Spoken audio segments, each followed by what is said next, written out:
Guys, it is surely been too long since last time we did a podcast here over at Devin the Gamer. K Mega, he's got a goofy smile on his face, but that's because he's a busy man. That's what's going on. I'm sorry for the intro screen being a little funky. I'm going to redo that. I don't know what was going on there. OBS doing OBS things. I did an update, and I regretted it ever since.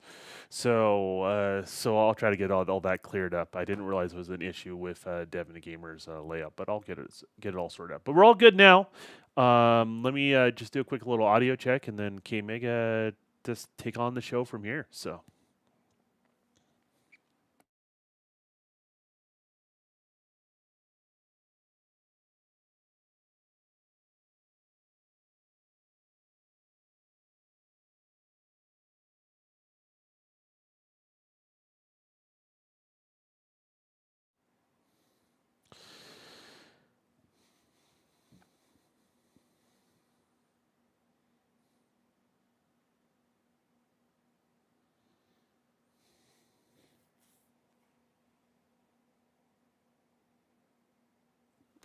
Ouch.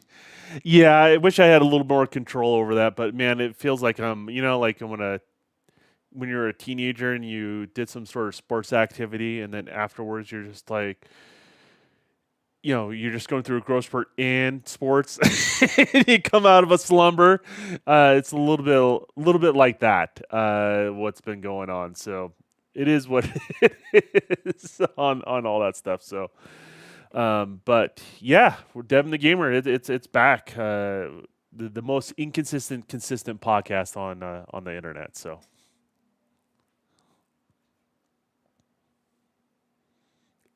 episode 56. I mean, we've probably done over hundreds of podcasts together. Yeah, between next podcast days. Yeah, and what or randomly someone will invite us and we're both here and it's like, oh, do you guys think this is a package deal? What is going on here? you, but you know what I mean. So,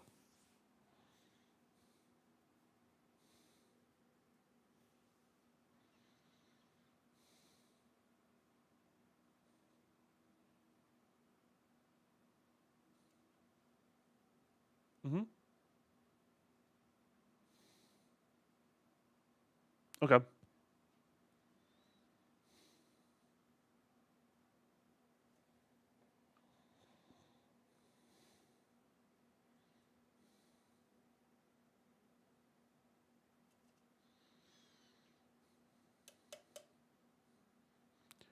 I think the game was called Evil Dead. What was that game called? Evil West. I played Evil West. I can see why a lot of people call it comparable to kind of a knockoff God of War, like the new God of Wars. The combat's very similar. But then again, back in my day, when we had a side-scrolling game, we just called them side-scrolling games. We didn't call them Contra knockoffs, right? So when things shared similar mechanics, it was celebrated, right? Like when a good game's a good game, and you want other games in that same genre, that same category, you do that. And Evil West is one of them. It's a very fun, linear. It has a little bit of wandering, finding puzzles and stuff like that, but it's all about getting the combo and managing the horde that you're throwing at you. And man, it was a good playthrough. Super awesome playthrough. I don't think you can hide the facial expressions I was doing when I was when I was playing, but I was having a good time. So I definitely enjoyed that one a lot. I knew Hellblade was coming out, so I was trying to make sure I didn't get invested into anything. I was going to play. Yobi was going to. He gave me Assassin's Creed, so like I played Assassin's Creed 3 just prior to that because I never played that one. Uh, Evil West, and then I was going to go straight to. I was thinking Assassin's Creed's Revelation. So you play the assassins that if you played Assassin's Creed 3, there's an assassin that betrayed the Brotherhood essentially and became a Templar. and that's your father in Assassin's Creed 3. So there's a section of that game you played, and I think Revelations you play his backstory, how he became the jilted person that he was, essentially, in regards to that. So that one's, I guess, interesting because you're playing technically Templar and Assassin to some degree. Oh, okay.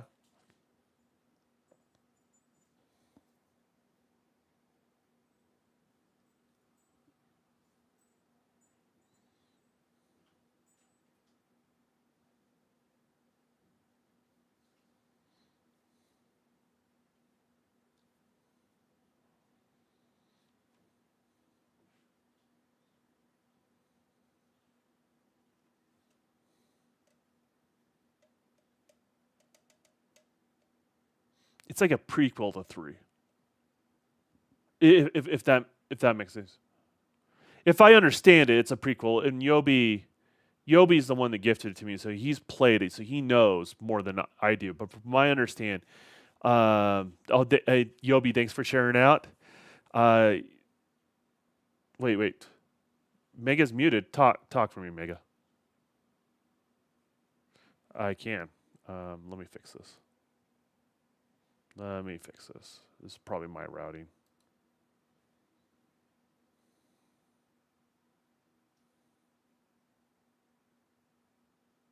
So say something again. Okay, so I can hear you, but for whatever reason, uh, oh, I see what's going on here.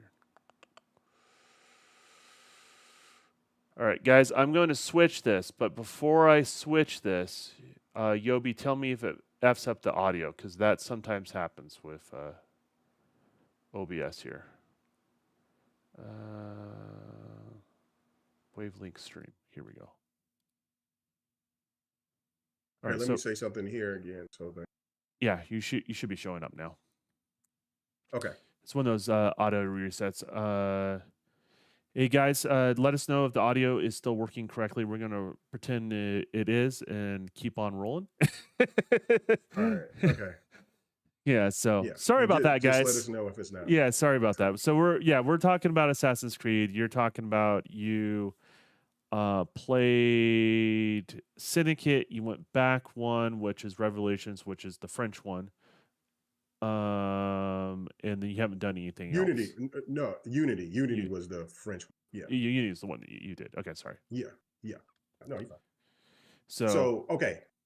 Yeah, I was asking because if Don didn't seem to know, but do you play Assassin's Creed 3 before Revelations or play Revelations before Assassin's Creed 3? Then that way I would, I'm planning on going back, and I'm never going to play one again. One can kiss my ass, um, I'm going to play. But I've never played two, which most people say that's probably the best next to Black Flag. I've never played Black Flag. I've played a smidgen of 3, not enough to actually say I really truly played it. I probably put about an hour in. I'll be honest with you, going back to 3 was a little rough because I didn't, because, and this is where maybe you may run into it. We'll see if you're able to kind of frame it so you can get the most enjoyment out of it.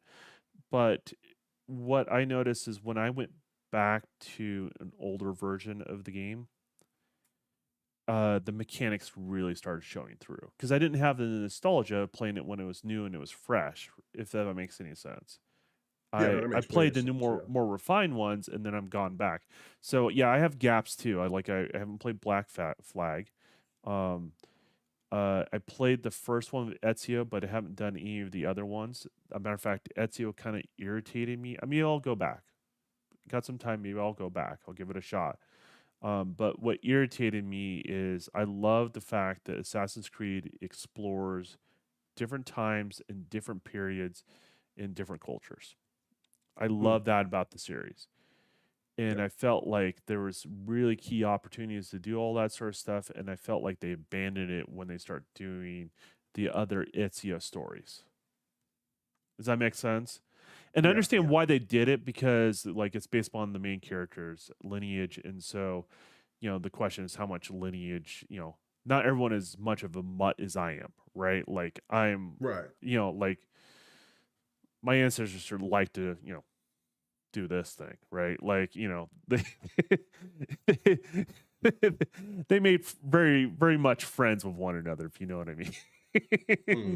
So, but not everyone's got like 15 different heritages in their background, right? And so people have like maybe five, so they had to be very selective. In regards to all that sort of stuff. So I get it from that perspective. But yeah, you know, then again, 3 came out, Revelations came out after 3, but it was kind of done as a prequel, if Okay. that makes any sense. So I Okay. think when you kind of do something retroactively as a prequel, you can do either or. I think that's the rule. Right. You can do the order of release or the order of the story, whatever you prefer. Okay. Yep. Because I plan on because I'm going to um, since now I got a little gap before college football comes, so it drops. I'm Gotcha. gonna go back and play. I'm gonna. I want to finish Hogwarts Legacy, but it's starting to act up again on PC, and I'm frustrated with that. And because I really do like Hogwarts Legacy a lot, um, and I'm just like, man, but it started messing up again. So I'm like, okay, let's just put that on ice. And so I'm thinking about going back and finishing some Assassin's Creed. So I'll probably go and I'll play, um, and then still try to beat Avatar as well. So I'm going to try to see if I can get The funny at thing is, least two or three of those games out. I own Assassin's Creed. Not sorry. I own Hogwarts Hmm. on PlayStation. Don't own it on PlayStation 5, so got rid of my PlayStation 4, but I own it on PlayStation.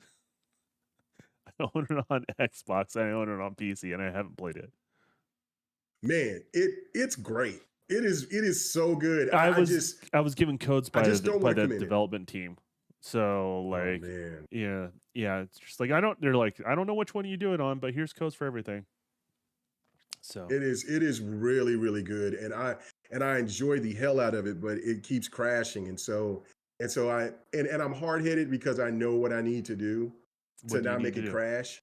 Well, I got to turn down some of the settings because I have everything on ultra, and so I did it. And when I was and it was working fine, I got to play it for about a weekend. And so I was like, oh, this game is really good. This game definitely should be, for what I put, because I think I put about maybe 20 hours in so far. Okay, gotcha. And yeah, and so I'm really, really enjoying it. And then the fact of it is that I just have let me turn this stuff back up. Let me because I really want this to look like this, to look like that, and then it shuts down. And then I'm like, okay. But now I got to remember what I had to take off because from what I've read that it depending on your PC, it's what you need to take down is it's not it's just random. It's not like, for instance, okay, well, if you want to take down the turn it to mid or low or something like that for the inclusion or whatever, or the motion blur, it's just random. So like for what I did for it to work, I completely forgot what I turned down. So I'm gonna have to turn down things and then just go through it or Volumetric whatever. lighting usually takes up a lot of Hmm. resources. Post processing, depending on how it's done, can take so like ambient occlusion. There is a penalty depending on how they do lighting. So it just depends on the Yeah. scenario. Lighting stuff is usually what really hammers a lot of PC builds these days. It's not really Okay. if you have a card with like you do, which has Hmm. a lot of video memory. Like it's never really about the texture pack these days or anything like that. It's usually lighting, and they do some sort of Okay. lighting, and then when you change, say if you do a patch and you do some sort of change on the lighting, that has a cascading effect on all the performance profiles you can have on a build, if that makes any sense. So if you Okay. So optimize that's it, most likely what it is. if you optimize lighting in some sort of way, it can dramatically affect it in a positive way, and also going to if it it's done a thing where it does more resources, it can dramatically affect the other way. So that's why volumetric lighting, which is kind of like fog like type effects, that sort of thing, mist lighting, lens rays, depends on how they do it. All that sort of stuff. If you tone that stuff down, that's usually something that people don't notice, but it uses up a shit ton of resources. You and I played with Delirium Blades when we played Sea of Thieves, and people would argue Sea of Thieves doesn't push anything. Boy, He had the most expensive PC at the time, and he had the uh, volumetric lighting turned up. And this is not even ray tracing, right? He had the volumetric lighting turned at the highest level, and it was tanking his frame rate. So, yeah. yeah, lighting's one of those things that really can screw with things, if you know what I mean. So, Okay, so that's probably what I'm going to turn down and mhm. then see. So then I probably will take that back and say that I lied, because if I get that turned back on, get it to where it's working, where it doesn't crash, because that's exactly what it does. If for some reason it gets, from what I've read, is that it once it maxes out your CPU or some kind of crazy thing or whatever, it'll just shut, it'll just crash or something like that or whatever. Um, so that's what I'm going to do that, and so that's I'm going to have to put that game back on the list, because I really do like it, and I'm going to Yeah, and finish that it. just Then erased shows it. the value. One of the things I wanted to talk about, because obviously game prices are going up regardless of how we feel about it. Is that the wife Yeah, handing you stuff? that was me just That was the wife hand. I reaching. saw what's going on there. Wife handing you stuff. Oh Um, my goodness. so, but I want to talk about what justification would give you the green light to buy a game that is $70. Like, obviously, the industry is trying to push for this stuff, right? And I Yeah. don't really think it's the answer to gaming. To be fair with Mhm. you, I think we're very divided culturally across different nations within our own Oh yeah. nation, all that sort of stuff. I think smaller products focused on target audiences is probably the direction we'll end up going down the road, instead of trying to mush everything into a ridiculously huge budget game. Um, but you know, the thing you brought up is you have Hogwarts and you have it on your PC, right? Yeah. And one of the things I've valued a lot, and this is with like Xbox games in particular, first party games, is when I own that product, I own it across all devices that Xbox is allowed to be on, if that makes any Yes. sense. Exception maybe PlayStation, right? you know, you don't have that dual authentication if you sold on PlayStation, which I wouldn't be surprised if they do that. Like if you buy it on PlayStation and there's like, screw it, you have access to it on PC, you have access to it on Xbox.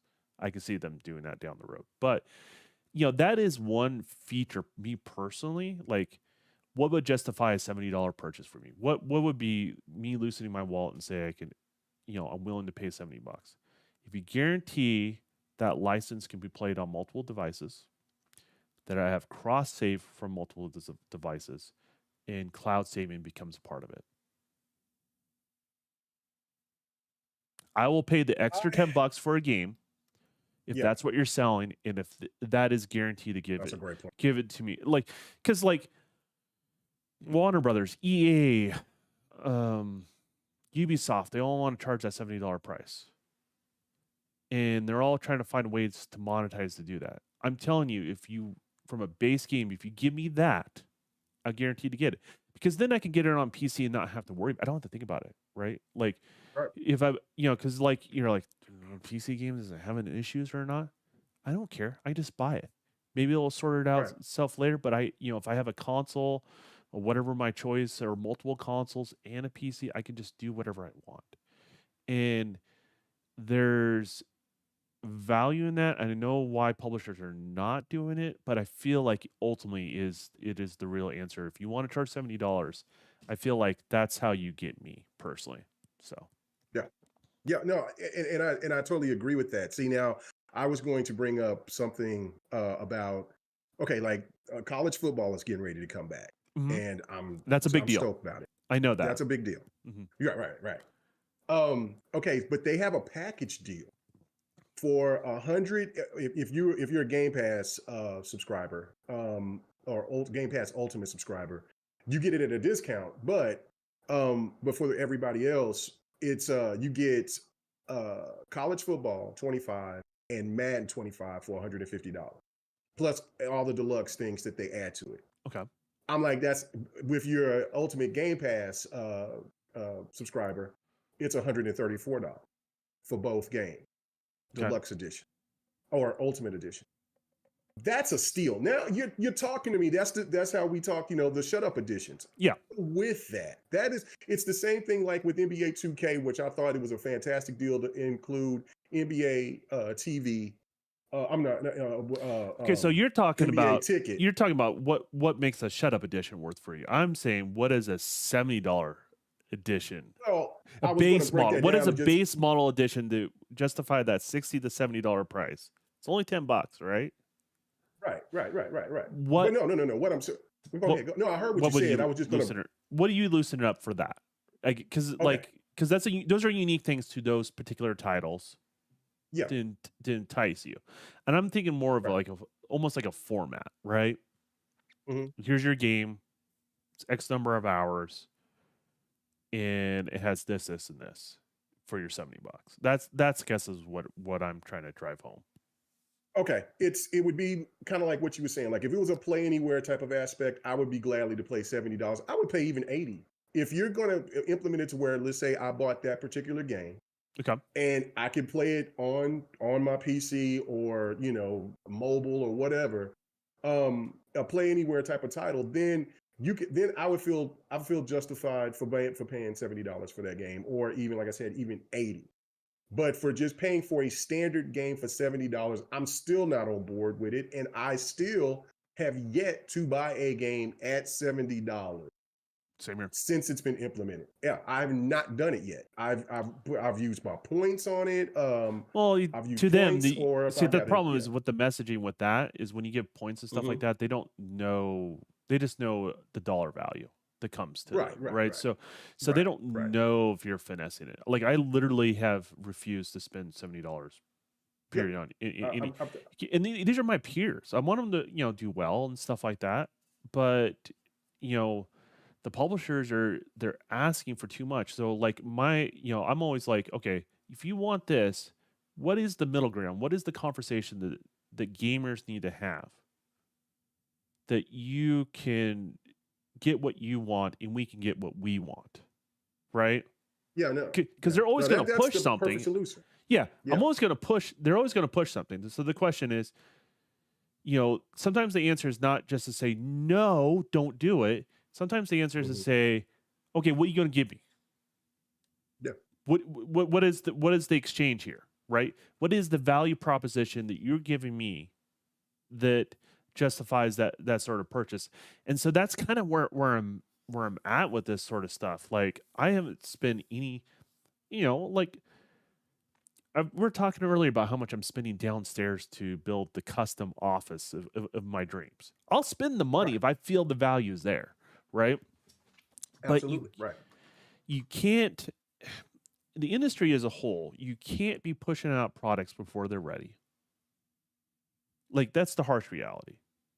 Mm-hmm. You can't have projects that years down the road, they're still having problems connecting online. We were just talking about that with Halo Infinite, right? Behind the scenes, right? Oh my God. You can't be doing these sort of things and then say, give me more money. Right. And you can't say, hey, you have growth in the industry and not give a little more kickback to the people that got you there. Does that make sense? Right. You can't ignore a certain segment of gamers that made you profitable and then you neglect them entirely and go after this other younger model. If you get where I'm going with that, right? Right. And it doesn't mean you can't expand and you can't take your extra profits and try those things, right?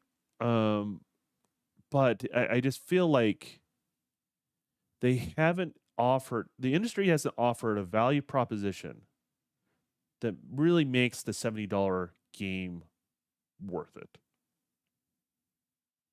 I can't Oh, think I of agree. I can't think of a single one. It doesn't No, mean they're bad and games. So no, it's not, and that's why I got Hogwarts Legacy on PC because I picked it up on pre-order, okay. and just like with Suicide Squad, I picked up Suicide Squad on my PC because I could get games on pre-order for a cheaper price. It's less than $70. It's usually Yeah, I've done that of a 48 couple games too.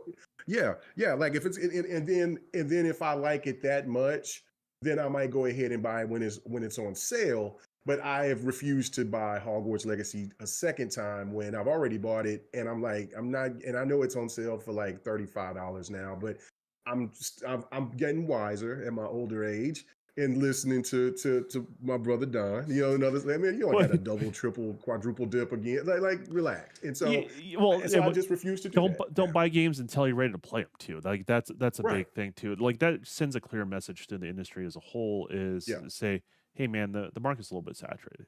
Maybe we need to rethink Yeah. something.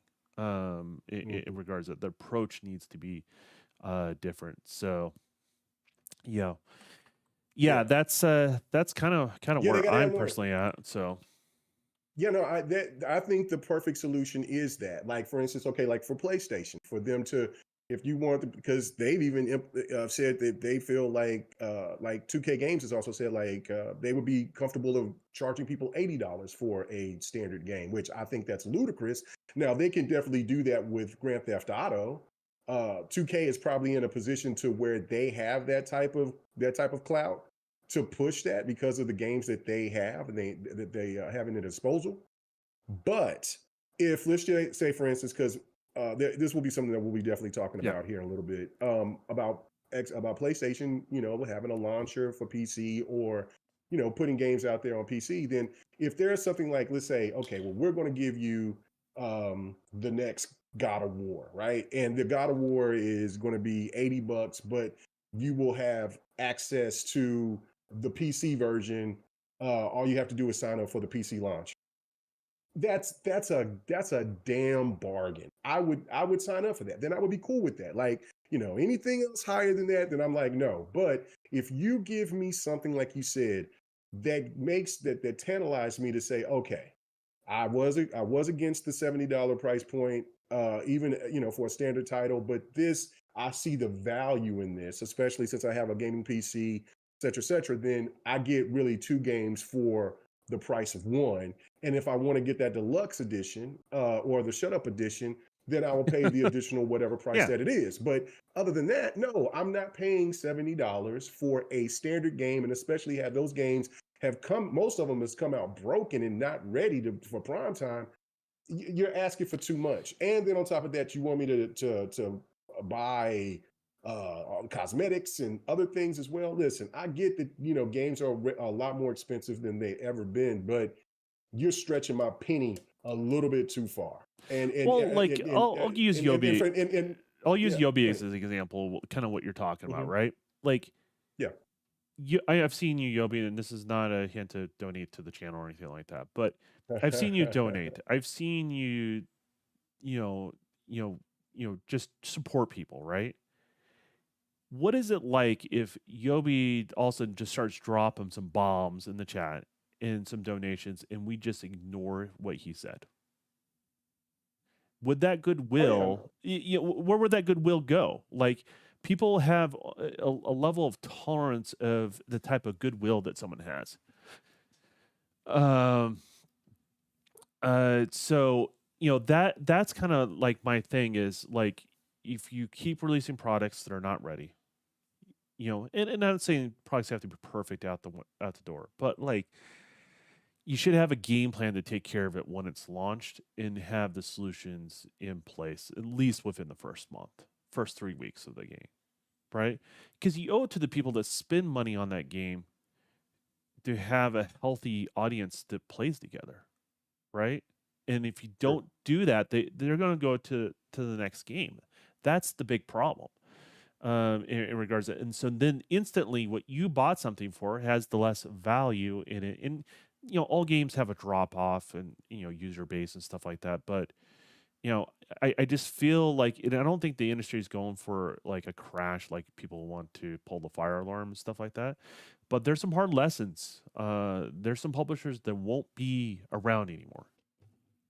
Do I not have my Also, here it is. I would say, Like Yoni, I keep this okay. around. So this 1999 E3 book when I was over, this is how long I've been obviously Oh, working yeah, on yeah. things, right? So, but if you go through this, it has like all the different publishers and studios in there. All these names, these names, they're gone. They don't exist anymore. Industry is still healthy, right? Right. To some degree. So the reality is studios and publishers are written in pencil. That's what I'm trying to say. And if you take that for granted enough, it's not the gamer that complains. It's not the gamer that tries to get attention on the internet. It's the gamers that are silent, that just don't want to. They're just like, I'm done. I'm just going to take my time and I'm going to do something else. It could be painting Gundams. it could be playing the different PC. Like it's a competition of time and respecting that Yep. time. And also providing a little bit of security. Like, there's, when you have that sort of cross play, once if your PC is not working, well, just boot up the good old reliable Xbox or the old reliable PlayStation. Things work, right? If, let's say but you're an enthusiast and wants to spend the money and have the best experience, then yeah, if you can go through the hoops when things don't work well, most of the time it's not the case. It's just few and far between. I would say these days on PC, but it still happens. Then you can have even a better experience if you're willing to spend the money, right? Right. So it just depends on what people ultimately want to do on all that stuff. So I don't know. I feel like Yeah. there's answers to this stuff, and we're just not getting it. So And the thing of it is that when we complain about it, we complain about it rudely instead of just coming out and just expressing our problem with the situation, how the gaming industry is running, in a civil way, to let them understand, listen, if you don't listen, if I'm trying to be civil, to tell you, listen, you're taking it a little bit too far, then that's when you got to speak with your wallet. And that's how I've been doing it. Like I still buy my games and it's been working perfect for me, but I refuse to buy a $70 standard game, and because there's just not enough incentive for me to pay a $70, no matter how much I love that game. Like, it's either I'm going to get it on a discount, use my rewards, or I'm finna buy it on PC at a cheaper yeah. price, pre-order. And that's it. I'm not doing it. And you got to give me an incentive, or I get the ultimate edition and then go from there. That's it. There's no Well, I way think, and ships or buts about it so well, far. you talk from the gamers how conducting yourself better will go much further. But I also think publishers, how they engage gamers is a problem too. Oh yeah, that's true too. This is what I'm gonna offer you, and you're gonna like it. It's kind of the attitude in regards to that, and maybe they were chasing over a particular a particular how would you call it, frame it, a particular audience within gaming, right? They're like, well, you're not my target audience. Well, Right, maybe, I mean, you can't please everyone. Like, there is a right, limit to that, right? But doesn't mean you shouldn't take the time to listen right. and just at least ponder, like, what can we do better in this particular situation, if that makes any sense. And Oh so, yeah, makes plenty of sense. and that's not happening. And I also think a problem is community managers. I think community managers in gaming need to go. They're awful. Mm, Because the mm. problem, like, a lot of developers are introverts. They don't like to socially interact. That's the reason why it's so rare when you see one interact, right? Right, right. Yeah, I Um, know. I talk to one quite a bit. I'm yeah, looking at one. yeah. Sometimes it takes me a while to get out of my shell, right? Get out of my own way, right? Right, right. So, that is, but it's important to have them start interacting with people. We've done this thing where we walled off. You hire people to make a product, and you put that product out there, people like it or not, and we've kind of always done it that way. But things have changed. Like if you look at the media outlet, I mean, we'll talk about that too. But media just collapsed on us. Oh, bro, It the media is and disaster. I've talked about that for years, but it crashed Yeah. bigger than I ever thought it would. I was going to ask you about. That's going to be one of the things I was going to ask you Yeah. about. Yeah, about but that consolidation thing with IGN. But we'll talk about that. We'll talk about that. And I know what's going on there. So okay. All right. So realistically, I think what I'm trying to say is, when you put that wall garden, you put a community manager to interact with people, right?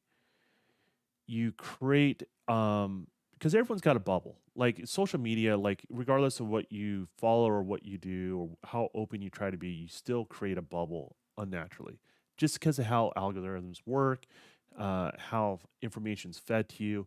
That is 100% exactly what happens across the board, regardless of what you do as an individual.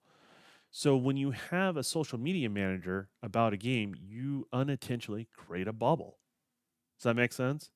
And that's the reason why they always feel disconnected to this certain segment of gamers. There's nothing you can do about it. Only thing you can do about it is fire the social media manager and have multiple people within the company interact, but not post that they work for that company. Does that make sense? Oh, yeah. Because you're not representing the company. You're just interacting as an individual. And I think that's another thing with social media is I think a problem within the game industry too as well is it's one thing to have your LinkedIn profile, but people should have the creative freedom to interact with the general audience out there without having to have a fear for their job. People can interact however they want. I mean, there's some things that people do that are egregious, whatever, right? Don't have to follow them, but they do need to have that skill set where they interact with people, interactive independently of their studio, and then there's something from that. Everyone's got a little bit more of a voice when you do that, when they bring it back to a studio and try to compile the information from a creative standpoint of how to trust all that sort of stuff. So I think we're just at the tip of how I would say the industry has to interact with the average gamer, the enthusiast gamer. Let's call it that, right? They haven't learned how to interact with them. They all suck at it. I can't think of a single, like, there can be nice people, community managers, but I can't think of a good one that actually, I can't think of a game that truly has benefited from a community manager. Yeah, I mean, Halo. I was not trying to talk about it, but I mean, look, the attempt failed. Not because the game is not good. It's not. It's a solid damn game, but they just didn't read the temperature in the room, which disappoints me. Yeah. It really does. Anyway, I'm not going to do it. Because there's other stuff we talk a lot about it, and then there'll be a new Halo down the road that we yeah. can talk about down the road. But right. But they look it's like fair to say both kind of us just let it go. It's fair to say both of us on every level, even though we play it, that game has been a disappointing release for us. It has. It launched off beautifully, and then right after the holidays, I saw the signs. Remember, like, we were talking about it, and you pushed back. We argued about it. I was like, "What are you talking about?" I'm like, "Dude," he was right. I was like, "I got to give you credit on that." Well, but the thing is, I saw the signs. I saw what was happening, right? Yeah. And then, but at a core, like, this is an important thing, like, because I see what's happening, I can share with you, and you can agree or not, and time will prove whoever's right? But what disappoints me is other people didn't see it. It's not just about making, oh, I was right. No, it's other people are not seeing it. So when gamers are having conversations about games and they're sharing that stuff out there, which is awesome, it's always coming from a perspective without having that insight. And I think the industry has done a huge disservice of not providing actual information so people can decipher what's going out there and have a two-way conversation instead of a yelling match back and forth, a yelling match or an ignoring back and forth. That is fundamentally a problem. So Yeah, no, it is, and it's unfortunate because I love Halo so much, but it's like I said that with me and on the crossover with me and him yesterday and on GRG Friday. Like Halo, it's Gears time now. It's yeah, Gears time and Fable's time. It's everybody. It's every other Xbox game's time to let Halo rest and cook and get it right because this time, as much as I've defended 343, and rightfully so, 343 is a fantastic studio, but they screwed the pooch on this one. well, it's not And the studio that it once was anymore. It's no, it, well, it, right, no, it's not. and there's people I have a lot of respect for. There's people I've left to have a lot of respect for. But the reality is, there's been so much new blood coming in, and some of the people that I think were the glue that kept the franchise on the rails, like the people that actually kept the franchise on the rails, not the Right. people that sailed in, and pretended that like they saved the franchise, right? Like actual people that were behind the scenes, the nuts and bolts, they're gone. They moved on. A lot of my contacts from the studio are gone, and they won't come out and publicly say it, but they hate the product that they put out with Halo Infinite. It's not that they Well, hate I don't Halo. hate. Yeah, I It's don't not hate the not to product, hate their but their individual it's work. not. They hate It's not the Halo that it should be. yeah. It's not representative of what they're capable of. Right. That's what Right. I mean, that's when what gets them. And yep. and there's that's just it is what it is. So, but I mean, yeah, but that's a bigger thing with Xbox in general. Like, you mentioned, like it's all these other franchises time. Well, it's really more about the fact that you have a lot of stuff now, right? So there's outside of budget restraints, there's no reason to push something out before it's ready. You have too much in the pipeline to keep doing that mistake. You just need Right. to stop. You just need like I didn't like Redfall. I never played the update. I don't care. I just It's I so heard it's much better. better, but I know I you heard don't it, I heard like it's, it. I heard Yeah, it's it's way better, better. and I was actually excited for that franchise. I was excited for it. I'm like, this looks fun. This looks like a blast. Played 10 minutes in. I'm like, these controls are ass. It's so much better now. It's the game is Yeah, fun as hell, but you get where it's I'm. cooked now, just like that studio. Yeah, yeah, no, I know exactly what you're But they saying. should have Yeah, gave it more time. right. Regardless of what people think and stuff like that. And I understand, like, we don't know how Well, much. We'll never know how much they remember, postpone stuff and all that sort of stuff. So remember they delayed it for a year. They was gonna bring that game. They was gonna release that game that a year before it released, and on top of that, people were complaining about it, and I was one of the people saying, look, there is a reason why they're holding this game back. It's not because of this and that, the third, and you're more worried about 2022 is not looking good for Xbox. If a game is not ready, then this is what and the game still wasn't ready, every and it publisher is and it was eager so to bad release that a that product. studio is gone. Yeah, Every publisher is yeah. eager to. I mean, that's a universal rule. Every publisher is eager to release something. So this idea where they'll make something and then they'll hold it back for X number, no, they don't do that. they, No. they they want to release the stuff. But then again, we know publicly it's been pushed back that year. We don't know how much it was pushed back before that, Oh, true, right? true. So Yeah.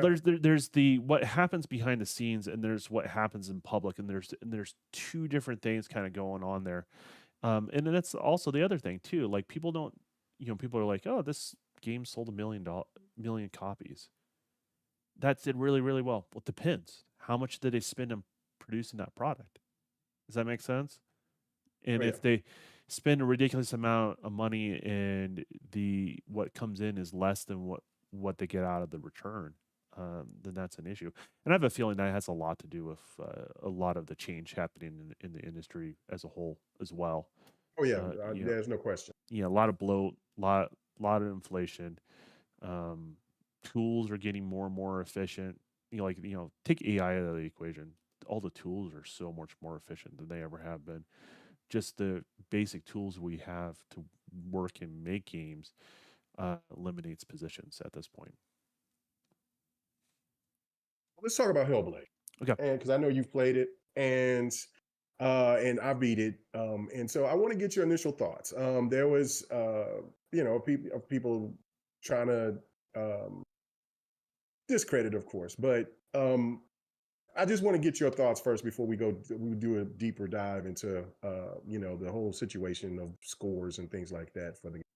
But what do you think so far for what you played? So far, great game, but it's not. I don't think a game for everybody.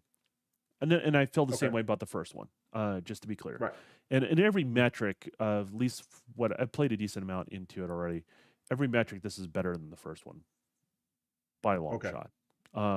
That's what I was wanting to hear. I was wanting to hear your thoughts on that. Yeah, because it's more engaging. It has better pacing for what it's doing. Does that make sense? To keep you engaged with the mechanics and all that sort of stuff. And when it goes into the walk and talk mode to gameplay mode, they use it as it's a psychological thriller. It's not a horror game. It's a psychological thriller. It's the best way I would describe it, because it's constantly playing with you. The voices in the head. Next thing you know, like you think you're a story moment, you're like, oh shit, I'm in a battle. Was not expecting that, right? A little bit of that. There's the dark water where things were reaching out to you. I'm not going like this. Hell no. Oh, bro. Yeah. That was crazy. But then they also play the mental games where you realize some of the puzzles that you're flipping things upside down, like a mirror world type thing. After the second one I did like that, I'm like, oh, it actually is a mirror. By activating, you're flipping things around, and it plays in with like somebody that would have psychosis and how they view and how they see the world, and how some part of them is broken, but they're struggling for their humanity to some degree, right? Their humanity existence in the real world. So, and there's a lot of like, what is real and what is legend and what's in her head, and so it's a cool thing. Like the way I liken it is, you ever heard the term comedian? No, I have not heard that term. So it's like not every comedian's for everybody, right? But a comedian's comedian is somebody that all comedians have a fondness for. Does that make sense? Mhm. So I would say a Norm Macdonald, for example, he's a comedian's comedian. Every comedian loves his commitment to the joke, what he's saying, but not everyone loves his style comedy. Does that make sense?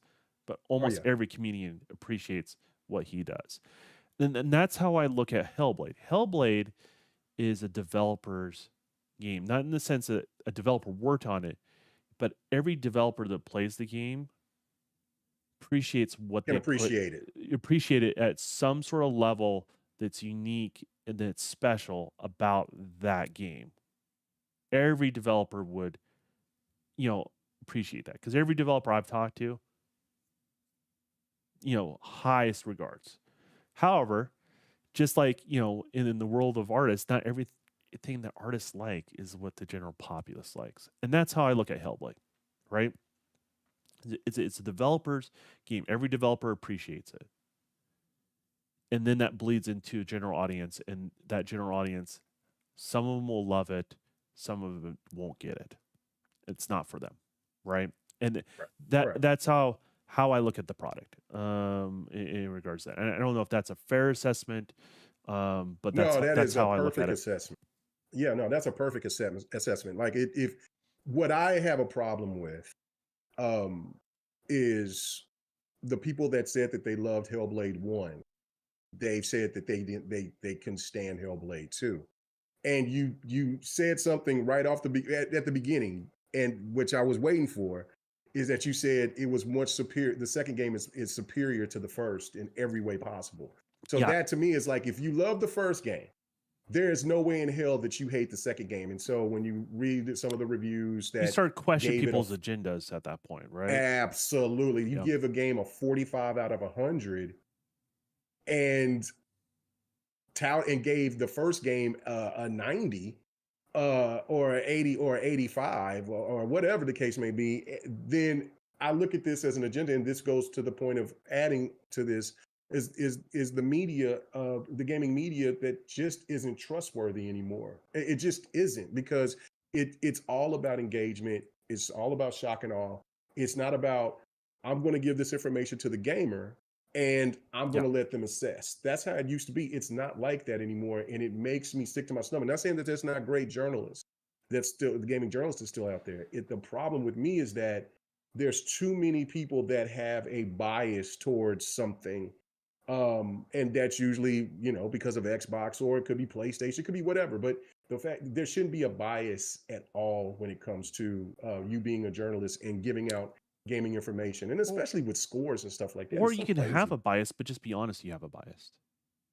There you go. You right, like that's the thing. Like me is like, okay, I always try to make sure people, like, I try to be as even keel as possible, right? But I'm human and I have shortcomings, and so therefore I have a bias, and I try to be clear where my bias are, where I try to be clear where I game, right? Yeah, And I try not to yeah, penalize products just because it's something that's I'm not interested, or it's on a platform I'm not interested, because I have a greater okay, love for games than I do the platform, right? absolutely, It's right, about prioritizing things, right? A developer will prioritize their product that they work on more than the hardware that it's put on, because that's the thing they're emotionally invested in, right? If you're the hardware engineer at Xbox, yeah, I expect you to have a little more pride in your hardware because that's your baby, right. right? Does that make sense? Same thing with PlayStation, same thing with AMD with their stuff, Intel with their stuff, and NVIDIA with their stuff. But most people, if you're the consumer, it should be prioritizing the product first. The weird thing is, like, if you're using Metacritic to compare what you're talking about, if you're talking about an outlet it's tricky, right? Because it's not necessarily the same reviewer doing the first one as the next one. Does that make Right. sense? So there's a little bit of an out they have, right? Well, That and not this saying it's particular person reviewed the first game and then reviewed the second I know game what you're and talking gave about. it I a, know I know yeah, what yeah, person yeah. you're Okay, talking okay, about. okay, okay. All right. I was like, what? I saw the paperwork that Okay, you posted. And I'm not okay, trying. I'm in the business of here. Like, I try not to call people out by their name and bring that attention, right. unwanted or wanted. Like, just not. I'm not into the internet drama if I can avoid it. And I think that's healthy for Oh, us as a that, podcast, right? But yeah, so when it's an out, but I want to try to say, because everyone's going to look at this differently, right? If it's an outlet and it's a different reviewer, I can see that being differently, because this is not a game for everybody, right? Like, not right. everyone's going to appreciate it. Like, so I get that. Does it mark it down as low as a 43? And do you try to compare it to, like, the latest Madden game? No, they're two totally different games. I think that's out of pocket, and that's weird. And I think the consumers are catching on to these reviewers, right? Because, and that will lead into the other thing, and we'll talk about that later. But I think what you ultimately have is these reviews don't matter anymore. They haven't Right. mattered in a while. Right. They just they don't. And more importantly, that means their opinion and their view on awards, game awards, for example, their opinion doesn't matter. It doesn't represent the gamer and what they like. It doesn't show a shared interest. They're failing to connect with gamers, and that's ultimately their downfall. You know, there's audience for shock and awe. There's audience for clickbait engagement. There's people paint themselves in corners for things, right? But there's also a audience for just being even keel and being truthful. Does that make sense? Not living a Yeah, double no, standard, not moving goalposts. Because then what happens is you keep moving the goalpost around, it becomes like a tingle thing of Christmas lights. And when you have a tingle thing at Christmas lights, before you can even have a conversation that's legitimate and honest with somebody, engage with that person, you have to untingle all that first, right? You have to yep, frame things correctly in order to have a genuine conversation. And it's so much fucking work. at that point, I'm just like, well, fuck off. I'm done. I don't care. I'm just gonna play my games. Yeah, I'm I'm there. and I'm gonna I'm share. there. I'm gonna share with people that may have similar interests to me, and it may be a small audience. That's fine. Or it may grow into something bigger. I have no idea, but I'm not gonna like shy away from not sharing things I enjoy, and I'm also Right. gonna be honest. Like, how many people would you? I mean, depending, like, I know somebody like's not very good at gameplay, for example, but loves story, right? Hellblade's perfect for this individual because like they tell the story like the voices in the head. It's like Beowulf, right? And it does all these cool things that I know they would love the story of it. Would they fumble with some of the interactions? Sure. With some of the puzzles? Sure. But it's an overall experience in regards to that sort of thing. So no, I just don't take any credence to the review. I haven't looked at Metacritic as genuine for a long time. So I guess Oh is yeah, what I'm trying to say. yeah, yeah. Well, no, it's just the fact that it was like that, and them just a reviewer themselves. But this was the thing right here that blew my mind, right? Because I've said that Hellblade 2 is a masterpiece. You know how much I love the first one. Hmm. But this is better than every way. And I just said this way, and I rate this game higher than The Witcher 3, and you know how much I love The Witcher 3. Well, So, and it's a well, as I different type say, of The game for you. Witcher, right? You And like so open world. You like exploring. You like stop me yes, wherever I'm getting wrong. Right? You love yeah, long drawn out adventures where you explore everything. This is not that yeah. game.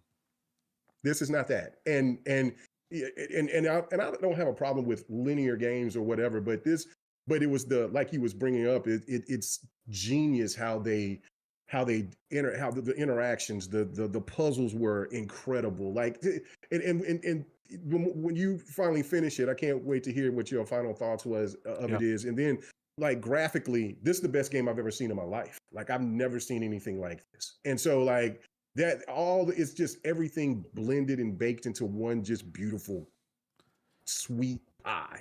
And I'm just like, this is fantastic. And on top of that, the price was reasonable. The length of the game was reasonable. Because I wouldn't want to do a 20-hour game walkthrough or game session of going through Senua's head. That's just too much. No, So no, you would have to pad it's your yeah, room and get one of those jackets that lace up in the bro, back, right? That bro. Yes, yes. you And, wouldn't and come so out that's the so same. yeah. No, you wouldn't. And that was just the beauty of it. And you're seeing her journey and everything of how she's dealing with that and everything else that's going on. It was just a fantastic game. But I said that this game, I said for me, and when I posted it, I said this game is a masterpiece. And I put the for me on purpose because I knew that there would be stands and just people coming after me telling me how stupid I was or wrong or whatever. And that's cool, whatever. But what blew my mind was that there was one particular person that came in there that was a journalist and told me, you don't know what you must not know what a masterpiece is because you definitely haven't played one. And when first I looked, I was like, I've never seen this dude before. So I looked, he's a gaming journalist from Ireland. So And why is he I'm so like, butthurt? that's what I told him. And I was respectful about it. I'm like, hold on, wait a minute. First off, uh, it's my opinion, but how dare you come into my feed and tell me what I can like and what I don't like? And you're a person that works in gaming and you're supposed to be you're non-biased. Like you should love the fact that I love games, just Well, like how you're how supposed how to. can you It was call someone crazy. they don't have good taste if you live on potatoes and haggis? Like, I mean, fuck, man. Like, shit. I mean, I'm a part Irish too, and I can say that shit. Like, come on. Like, what the hell are you doing? Like, It blew my mind. you It know, blew my mind. and I. But that's the thing. That's the difference with being an honest. Like, I. I mean, like the fact that the game has no cuts of like literally, like the camera's continuous almost through the whole entire game, And it's right? not broken. It's not a broken game either. No, It's not broken at all. it just works. And so but the thing is about a experience. It's a psychological it with a hint of horror, just the dash of horror Yeah. to it, right? Yep, just enough. Yep. But it's a psychological thriller story, and it can only be told in this way. Does that make sense? Yeah. If you add Yeah. too much action, it takes away from the storytelling elements. If you don't have enough walking, you don't see the fact that she's stumbling and she's struggling and she has like how it's all it's one cohesive thing in regards to, and that's the thing with gaming. Not all games have to be the same. Some games Right. could be open world. Some games can be linear.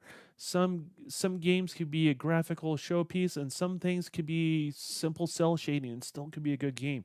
That's the beauty of games. And far as like a masterpiece, like I mean, yeah, I can see. I wouldn't disagree with that argument at all, at all. Yeah. Like, I mean, yeah. It's just it's what to me is needed in the gaming space because it takes you completely. It's in its own lane, and that's what I love about games. Like when people were so upset about Suicide Squad, I I'm like, this game is necessary. It's fun. I understand that you want a Batman game, right? But give the game a chance at least. Wait till it goes on. It's on sale now, but I'm just like, because I think it was like it got dropped down to like $25 in the last sale that I seen it on. well, But give the game a I chance. think games like The work. story is solid. Well, I think games only Go, work like that mhm. if you feed the hunger of the core audience and what they're looking for as well. Like, Oh, and so, that's true too. Yeah, that's true. like And the core don't want that. if Yeah, you starve someone from having Batman games for a long period of time, right? that makes sense. You take Yeah, Rocksteady and you give them this thing, they're gonna be like, what the hell is this shit? And rightfully so, because they have an expectation that's not being met as a gamer to some degree, because they love yeah, those old franchises. There's nothing wrong with gamers loving an old franchise, but that sometimes you take precedence on something else and you take a left turn, which there's nothing wrong with doing that, but not feeding the audience of what they want. It creates a less openness environment to other products in regards to this is not one of those things. We have endless amount of open world games. We have yes, Sony does a phenomenal job on third person action games, right? So it's not like yeah, we were starving for that. This is fulfilling a area that's less explored, but we're not starving in those other areas. Does that make sense? oh And yeah, no, that's right. so like I don't see reason why to hate it. If it's not your type of game, like I'll I'll explain the game to someone, and if they doesn't sound interesting to them, And that's fine, I'm right? not gonna bother them. I'm like, okay, maybe it's not the game for you. Maybe it's the game you're not interested in, and that's fine. You'll Yep. miss out on it, and it's okay because there's plenty other games out there, and there's plenty of shit that I miss out on. In regards to, but no, I think it's a phenomenal game for sure. Yeah, no, and that's just what my thing. Like, okay, first it's my opinion, but then yet you are coming in here acting this way. It just blew my mind on that. But it's just I am, and I know that there's a lot of gamers that's not like me that Yeah. is willing to take those chances and play different type of games to get those type of experiences. But it shouldn't be where if that you and I know that there's people will they just don't care enough, so they will just avoid it.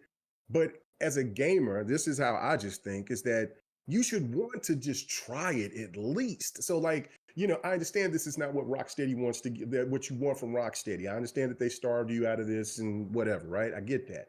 But give the game a chance just to see if you don't like it. And I get it that it's not in Game Pass or PlayStation Plus or any other service that's available. So until that time comes, which eventually it definitely is going to, I'm I thinking think it's is just an going issue of because competition. I know they lost a lot of money on yeah, it. yeah, The game yeah. is not doing Oh, you can it's not tell it's healthy. high budget as hell. Like, yeah, the voice acting, the graphics of man, the game is beautiful. Like it's different. They haven't got to the return on their investment. Not even close. Oh, I'm sure. Yeah, I'm sure. I'm sure. they're Yeah. kind of wrapping up the continuous thing because they were counting on games as a service to make the money. Either they made it in short or long term, but either way, they were covered. I think they're cutting Yeah. their losses. So I Yeah, think they're cooked. I don't game's think. cooked. you know, Yeah. for me, like a lot of that sort of stuff, that like DC universe, you have to tell me a story that I enjoy, and then I just saw some of the story notes, the things that they went to, and the game could be good. I'm not trying to say it's a shitty game or anything like that, but I Mhm. saw the story notes, and I'm just like, okay, I'm just going to get more frustrated the more I go down this rabbit hole. So I'm going to do this game a favor and just not engage in it. Right? There's that element too. When you know, Yeah. like if you've been shown enough that you're like, man, if I've seen more of this stuff, I'm going to get frustrated. Then why make yourself frustrated? Like there is that element too. And not saying that people can't play or can't enjoy that game, right? But Yeah. I think you do have to also manage your expectations as a gamer and what you would react to, and also And and also just say it may not be shit. Like it may not be shit. It's no, just it's not a not, shit game. but it's not your shit, right? Like if you get where I'm going Right. with that, right? And Right. so Right. there's a little bit of that. Like I don't complain about turn-based RPGs. I just know it's a genre that I don't enjoy, That you right? just don't like. Right. And I also try to show respect to it. I also try to say, hey, like Final Fantasy. Like I ask people that are Final Fantasy fans, like, do you think it was an issue they went away from turn-based RPGs? I try to respect the thing that I dislike.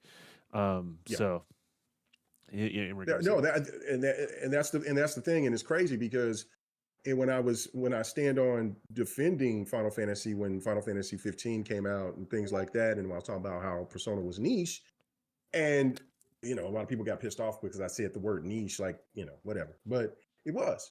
Now Persona isn't, because Persona has stayed true to itself. Final Fantasy has been trying to do something else, and that's fine to think outside the box. But eventually, you would think that they would go back to the original recipe of what made Final Fantasy, and instead of trying to make Final Fantasy seem like Devil May Cry. And listen, Final Fantasy 16 looks phenomenal. You know how much I liked Forspoken. I thought Forspoken at first I was really annoyed with it, and then it picked up, and then I was like, oh, this game is pretty goddamn amazing. Especially with the parkouring and all this stuff, because the combat is some of the best combat from that I played at that time, right? And so, I see the vision of it, but not every Final Fantasy needs to have be that type of way with the combat. Like Forspoken is different from Final Fantasy 16, but the Final Fantasy 7 Rebirth and 7 Remake, they're all kind of blended in the same, and that's just not. If it That's feels just like Final yeah. Fantasy's gone the route of real time gameplay longer It now is. than they've done turn based. If you look at Well, no, if you look at the series as a whole, right, and when they start switching over and how long they've been doing live action combat versus no, turn based, it almost no. overshadows it. Well, no. Because Final Fantasy's been around. I mean, Square Soft has been around almost 40 years. So they've been having turn based for a long time. So, Well, they and stopped they doing. didn't really When did they do the stop doing turn based? probably about 2014, 2013. No, 2014. 2014. 2014. So it's That about 5 years that they've yeah, done it. because Okay. yeah, 2014. So it's been 10 years. So yeah, no, it's not been as long as the turn based, but they definitely need to go back to it. Certain games that they do, I'm cool with it. Like I think Final Fantasy 16 for what it is, I think that's perfect for what they did with Forspoken. I think that was perfect. But I think for a game like Final Fantasy 7 Rebirth, they and remake, I think that they should have stayed more traditional, Okay. in my opinion. But I mean, it's too late now. I mean, and I think that's why Square is having the problem that they have. And on top of the fact that the exclusive deal that they had with Sony, people are just not buying games like they used to. Like this generation gamers are just not spending the money Well, like I mean, that, people and that don't. just I goes mean, back to just what in we talked general, about in the people don't beginning. have the disposable income. They do, but they're not. They're not as fast Yeah, and loose with it as they once were. that's what I was going to say. People do, yeah, because I mean, That there'll be times that me and my wife will look and say, man, we over here, man, man, we. It does seem like our dollar is getting good like that, and then we calculated how much we made. Then, like, holy shit, we just spend our money on other things. yeah. So, and yeah, and then on top of that, the price, and just like any other business, they Well, it's want to price gouge you and and shit like time. that. But Yeah, right? and it's crazy. So, Yeah, I but mean, well, no, well, if you eat a gamer's time up, right? yeah, yeah, How likely are they going to, if like say one game like a Destiny, right, eats up all your time? How likely are you going to open up your wallet and look in that store and try to buy something else, that's a right? fact. It, Fact, right? so there's that issue. Then there's the raising of the price. They kind of broke it. They pushed too hard and they broke it. Yep. And the industry would do a course correction. I'm not worried about that. Right. But it is they have pushed too hard and broke it. Like I feel, back to Hellblade 2. What I like about it is it's not a long game, Right. right?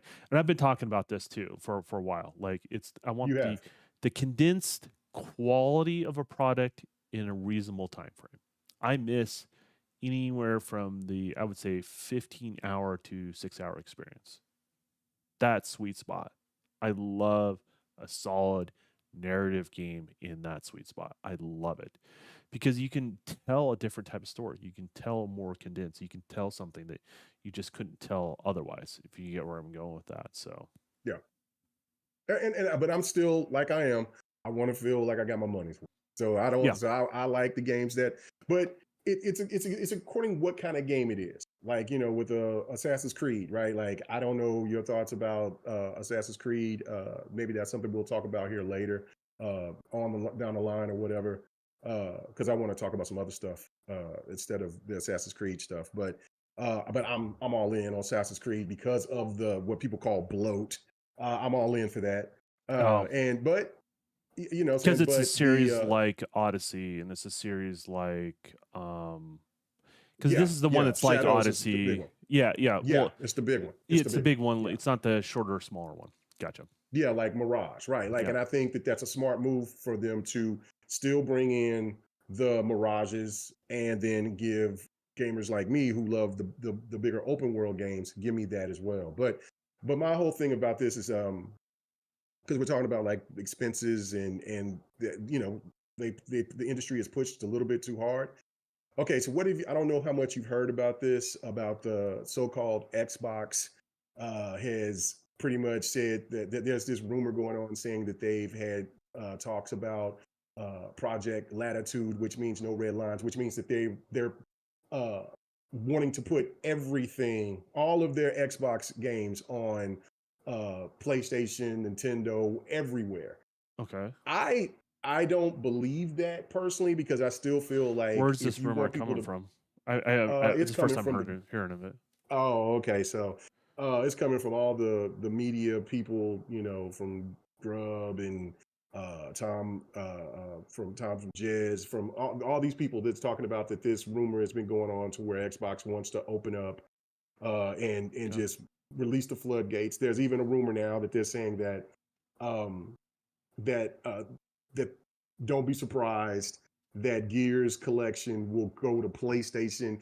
That shit just don't make sense to me. Like I understand them getting Activision and ZeniMax and putting most of those games to keep those to be multi-plat, but I just can't see the core of Halo, Gears, Forza, Fable being going over to PlayStation or Nintendo to go to a rival competitor. And especially without getting anything in return.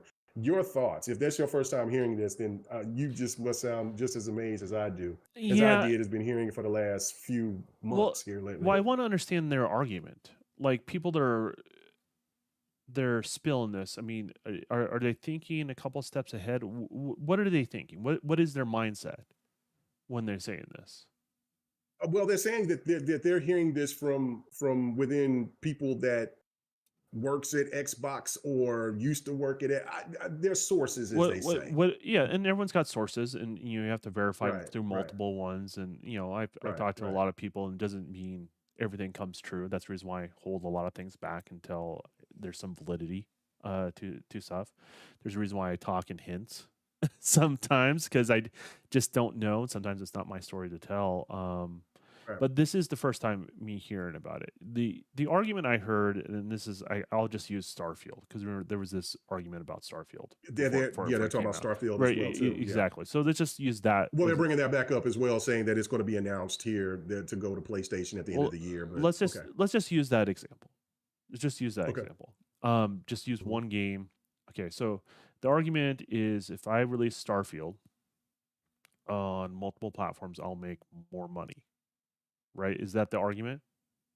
Yeah, they're saying that Xbox is X their Xbox games are the console is not selling. It's selling so poorly. This is what they're saying is that the console is selling so poorly that they feel that they're going to kind of get ready to abandon the console and then just go nothing but Game Pass and then putting all of their games on a platform. Okay. That's what they're saying. That's the rumor that's going out. That's the one that they're regurgitating, and they keep, even no matter how many times they shut it down, they keep bringing it up, right? Right. So the problem with their argument, and this is incredibly short-sighted, and if you call yourself a journalist and you say this shit, you're a fucking idiot. You're just Okay. you're just stupid. You're just dumb because Microsoft. Because Microsoft makes more money on third-party releases than their own IP. Sony makes more money on third-party releases than their own IP. Even Nintendo, that has over their first party overshadows almost everything they release on in third party. Third party still makes them probably more money. It's owning the platform and having licensing rights is where these companies make money. That's the reason why you make hardware. It's not about losing hard, like, oh no, like that's not how the budget works. That's not how it fucking works. Like, I don't know how to tell people this. That's hot. It's like it's talking to. It's like talking to amoeba. Like, what the hell are you talking about? Have you ever ran a business? Do you understand how this works? Like, seriously, there's, when people say, hey, Sony sold their console at a loss, or Nintendo sold their console, or Xbox sold their console, they sell it at a loss, not because they need to sell that first party title. They sell it at a loss because if any game they sell on that platform, they make money.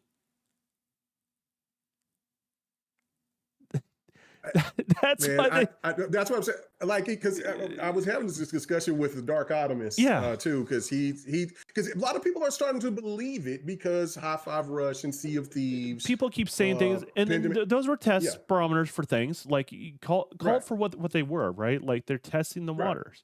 Well, guess what happened to Hi-Fi? The studio did Hi-Fi Rush. They're gone. They're gone. Right. Yeah. So what was that? What was that attempt to just use Hi-Fi Rush? What was that attempt? Mm-hmm. What we find out about that studio is asking for more money and more staff to make another Hi-Fi Rush. So Microsoft releasing multi-platform is saying, hey, can we justify that additional money you want to spend? Will we get a return on this? Either in the form of Game Pass subscriptions or sales on their current platform or other platforms. They did the math, and guess what? You're found wanting. Hi-Fi Rush is a great game, phenomenal game, but it doesn't justify bloating the budget up. Does that make sense? Oh yeah, no, it makes perfect sense. So, makes perfect sense. That's the thing is, like, you can make a great game, but you have to have an addressable market, and it has to bring in a certain level of income. So if that's their pitch, that's your boss, that's your pitch, you're out of. And this happens all the time. You're out of touch of what they're looking for. Does that make sense? And when you release it, so, well, we released it on other things. Let's say they made the argument, if we maybe released on other things, we would sell more. We can justify that purchase. So they brought it over. Matter of fact, I think the only one that you can say was very successful on PlayStation was Sea of Thieves. See if I'm thinking Grounded's going to do really well too. But Grounded. yeah, but I Sea of haven't Thieves looked is in. I haven't looked into Grounded. I haven't followed yeah, that it's 4 closely. games. It's a Grounded looks. I haven't really. I remember It was it Grounded, was Sea of on the Thieves, list. But and, see, and it's High Grounded, Five Sea of Rush. Thieves, Pendament, and Pendament. Oh, okay, Pentiment. Those 4. And Yeah, Pentiment didn't do well and either. Pendament. No, Pendament nor High Five Rush did anything. It wasn't even in their top 50 chart.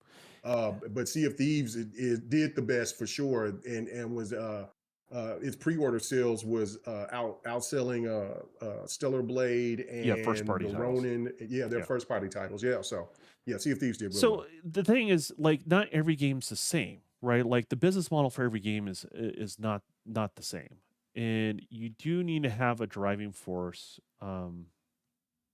that forces people to want to buy on your platform. Is that if that makes any sense? Third party titles, Yeah. not just first. As third party titles are pure profit for Xbox. Third party titles doesn't cost them really any money. Nothing but profit. First party costs them a lot of damn money. So the idea of first party is to drive people to the platform. I mean, I don't know how else to explain that to you. Or Well, I mean, just that going to by you what understand, but like to general yeah, audience I it's out there. understand. Yeah. Yeah, like they like there. I constantly see people bringing it up, and I'm like, listen, I could see Xbox maybe out of all the studios that they have now, giving up anywhere from 50 to 70% of their games and making a multi-plat so they can make substantial amount of money. But that 30 to 40% is still going to stay exclusive. It just wouldn't make any sense at all to put a Halo, Gears, or Forza on PlayStation. And then and then especially Forza, because then you're talking about if Forza Horizon ever got on PlayStation, Gran Turismo would be in trouble. So you know what I'm saying? Because listen, the average buyer only buys so many games. They're gamers like us will buy tons of games, but the average buyer, the casual gamer, only buys at the max maybe 5 games a year. So yeah, like and it just doesn't make any sense. And so I I don't know, mean, man. Like 60% of the console gaming market only owns one console. That's a real statistic. that makes sense. So Wow. so the majority of people only own one console. Hmm. So I can believe that. where do you go from there? What I'm saying is this: there's more money in third party publishing or third party providing a platform for third party to publish on. Clarify there. There's more money in that than there is in first party. But first party drives people to the platform. So you do Right. have to have drivers that drive you to the platform. Now, where Right. maybe this can have credence, right? Mm-hmm. And there would have to be several things that would have to fall into place in order to be the case. And Microsoft has hinted at that. So maybe there's some truth to this. Is where they treat your Xbox more like they do a Surface product, in the sense that it can play all the stuff your PC does on your console and vice versa. That's why if they decide to stop doing Xbox hardware tomorrow, that doesn't affect their fan base. Is that if that makes any sense? No, Because that makes sense. I because mean, that has to happen in order for them to take that sort of approach to it. Now, the other part of that puzzle to make it really work for them, they have to own the most dominant launcher on PC for that to swing their direction. there you go. So There you go. Now you're talking my language. So Yep. you have to own Steam. Now, You gotta own Steam. that rumor of $16 billion for Steam, no, add a couple zeros. Then maybe we can talk. Yeah. Steam is huge. It's not Right. a small company. So my take is you need to have ownership of that in order to make that work. Probably keep the same interface. People love Steam interface, and then Oh yeah, just do it. you don't change that. Just do an Xbox overlay for everyone else, and have an area where you go into your Xbox app and you pull up your game library, and it recognizes games from everywhere you purchase that are on that platform. So it'll ping Epic Store, it'll ping ROG or GOG, GOG, GOG, yeah, GOG, GOG, GOG, yeah. GOG. It'll pin EA Access. It'll pin Ubisoft. Ubisoft's thing. It'll ping Steam, and then you pull up your game library and it shows it all in one condensed area. And then when you click on the game, it launches that launcher for verification, runs at a very minimum in the background, so there's not a huge overhead, and you play your game. I think that would be ideal. Now, if they get to that space, and maybe they're thinking in that space, then they can get away with that, because then it doesn't matter. It becomes the platform becomes software and not hardware anymore, if that makes any sense. But you have to have Right. the most dominant software platform, which is not just PC, but the launcher itself, for The that launch. all to line up. So, can there be some credence? Can I entertain it? Yes, but you would have to put Steam, like they would have to either equal, come close to Steam on PC, which are not with the Xbox platform. They would have to basically acquire Steam. It's the only way I can see that happening. And then if they stop making hardware, people have thousands and hundreds of games on that platform. People are going to stop trusting it. Microsoft on any platform. All of a sudden, you can't play their games anymore. Right. That library. So it's Right. not just about your first party games; it's about your third party games. So how are they carry that over? You have to have some sort of emulation that's done on PC that allows you to just pull up basically the Xbox app in your library and launch it from there, sort of thing. So that way Yeah. it just continuously goes. I can see that being a scenario, and it's something they're toying around with. But ideas like that are toying around all the time. But the real money is not the hardware. The real money is not first party. The real money is having a platform the third party has to depend on to launch their products.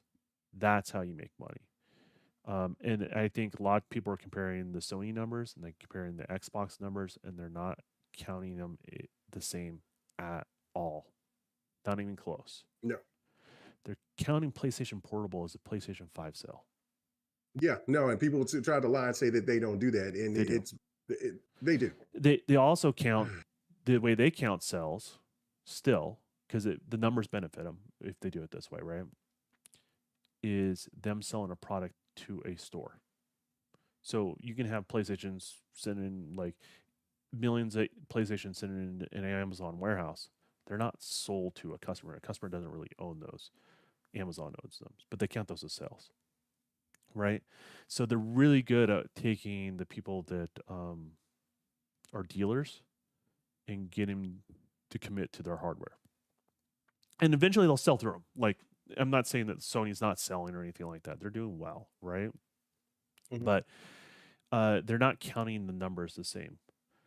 If you start looking at active users, it starts becoming a different number, right? Right. It all, yeah, Yeah, definitely. Right. it's that That's why number they starts combine those numbers. Yeah. that With number starts that's why evening they. out quite a bit. Mm-hmm. So Yep. so Yeah. that No, well, I just think it's bullshit. I do. I think. I mean, that's why I'm like, listen. It logically, it just doesn't make sense for X, because they already said that they're coming out with another console. yes, That and it's most likely going to come out earlier than when the PlayStation 6 come out. what I'm hearing It, is multiple consoles, oh, what do you mean multiple? Like, explain that. What do you mean? more SKUs than we have now. From just coming from Xbox? Mm-hmm. Okay, so I'm I mean, I don't have a way to verify this. I want to be very clear right, about this, right, but I right, heard right, it from right. multiple, like, kind of like hinting, like when they go to publishers, they talk to publishers and talk to development teams and say, hey, Mhm. this is our current console. what you don't, without telling us, breaking the NDA, what you're working on, right? What's holding you back? What would you really need, right? And they use that to judge hardware, but they're framing it in a way of, how do we make it easier to scalable for you? And that's how they're framing the question. So, which leads me to think they're doing more hardware than they've done this time around. And then you start looking Well, and they start looking at the fact that they're combining the Surface team and the Xbox team together to work on the next hardware. Who's good at making both SKUs? yeah, Surface. yeah, Surface team, yeah. So, yeah, this is not confirmation, but every hint and every kind of wording and the questioning that's happening behind the scene is, without Xbox just straight up spilling the beans to the game developers, and vice versa. A lot of the speculation behind the scenes is more SKUs than we have today. How they're going to do that and what form factors that takes, I don't know. Well, the handheld thing makes sense, which will kind of do a dockable thing like the Switch. That just makes sense. I do believe that is true. But could that mean that they would try to bring in a have like the X is going to be the new S or whatever that they'll call it or something like that, like in the sense of like, this old hardware will be old hardware, but when they bring a new SKU, it could be like, it'll be as powerful as the Series X, but it'll be their Series S, and then they'll have whatever the new console. I don't know what it is. I don't know if they're doing multiple Huh. vendors. Be interesting. There's a lot of thoughts that people think they're actually doing multiple vendors, not just AMD. Well, it was first that they were supposed to work with Intel, but then that fell through. And so, maybe there's something, there's know. something to that where they're doing these different SKUs, Mhm. and they have multiple pieces of, like this console has whatever. They chose AMD and, let's say, NVIDIA to make their next console. This hypothetically, I'm not saying that they have, right? But this SKU, they did an Intel, both GPU and CPU, right? And then they have the development tools just make it easy to port over from one to the other. They have the means to do that. Right. In regards to that, and if you look at the Surface team, they do a lot of things, like different SKUs. They partner with different things, right? Some are Intel chips, sometimes I don't think they use AMD, but you get where I'm going with that. Right. And they, some have a standalone graphics processor, some don't. Some's integrated. Some stuff they use ARM integrated with the other stuff, and it's more streamlined. So I hear a lot of stuff. But I don't know. Like, I don't know exactly where they're going with it. It's too early for me to solidify what I'm hearing, if that makes any sense. Like, there's no consistency. It's all over the place. And Yeah. which leads me to Yeah, and I believe think there's a broader picture, I guess, is what I'm trying to say. right, and that's why I feel like these rumors. Which, listen, there's no question that more games will be coming on more platforms. Like, because even PlayStation is putting more of their games out on PC. Ghost of Tsushima's on PC, plays phenomenal. Now seeing a report that God of War Ragnarok will be coming to PC, and then they might also finally talk about their launcher, PlayStation launcher, or whatever the case may be. We'll see. Yeah. We'll know that they'll come. I'm waiting for Gran Turismo to come to PC so I can get the proper version, as I say, of PlayStation games. Because Horizon Forbidden West, I know that if M Dark, Joanna Dark would come in there and tell me, it's a snooze fest and stuff like that. But I do like the Horizon games. I just do. But yeah, no, I just like playing my PlayStation game on PC. So especially, getting the most out of the game, that I can from playing it on the PC. But yeah, no, I don't know, man. I mean, when's if These like these things is crazy. like if Xbox is pushing that their games also can be played on PC, and then Sony does a launcher and they work something out with all the publishing teams that they have, right? Retroactively, that you can now start playing your PlayStation games on your PC, like your PlayStation library, not your first party, your third party, right? Once if that starts happening, I Well, think yeah, that's what it's I not think just a yeah, that's what I'm going at. Yeah, it's not yeah just an Xbox just giving up the yeah farm. PlayStation had a meeting, and they were talking about like going beyond limits. So they're talking about PC, mobile. They're going to start putting more and more of their yeah games on other platforms too. It's just, and then the rumors about Nintendo eventually putting games on PC. I just think that it's going to happen, but I just don't see us as Xbox gamers playing God of War, and I don't see PlayStation gamers playing Mario or motherfucking Halo. You know what I'm saying? Like I just don't see it. I don't see that. It just don't make sense because people want to own the at all. platform. Like that's the thing is like Sony wants to hold on to that platform. Those individual games don't override the whole entire revenue of the platform itself, and so that's what people need to understand that goes into this. I don't understand why people, it's the same people that keep saying that console market is Uh, dying. It's not. It's not even close. It's. I think a lot of people were disappointed that going into this generation that we didn't see anyone trip over the starting line. People wanted like a launch of this generation, how like Xbox One launch. They were hoping that one of the major two, you know what I mean, mhm.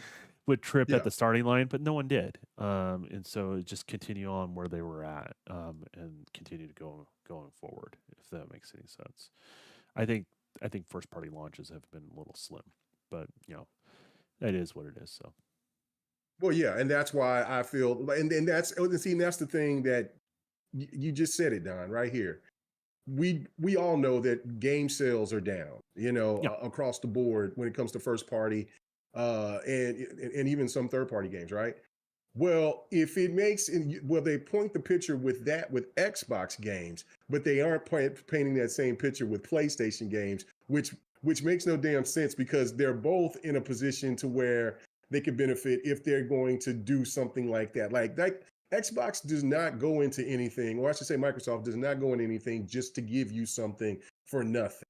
And they think, well, just because they have all these PlayStation fans out here that for the console, the stands or whoever think that, well, Xbox will benefit by throwing all their games on PlayStation and these people will buy them. No, they will not buy them like they think. They'll buy a few, but yeah. they're not going to. I don't see uh 15. I don't see 5 to 10 million buying um Fable. I mean, they might get 2 to 3 million, but it still doesn't. It still, and then you're cannibalizing PlayStation games if you put those games on PlayStation as well. Because then if they come out with a third party exclusive deal, like a game like the Lost Soul Aside or something like that, I think those are it's a game done. that I've been looking at.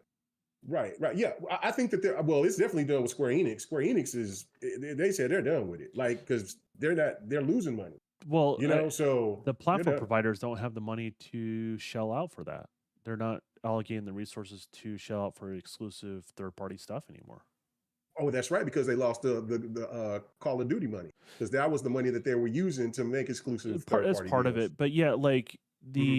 the reality is exclusive money. Like you have to like if you're gonna approach me and say, hey, just release your stuff on PlayStation or just release your stuff on Xbox, and that's it. That's all Hmm. you have.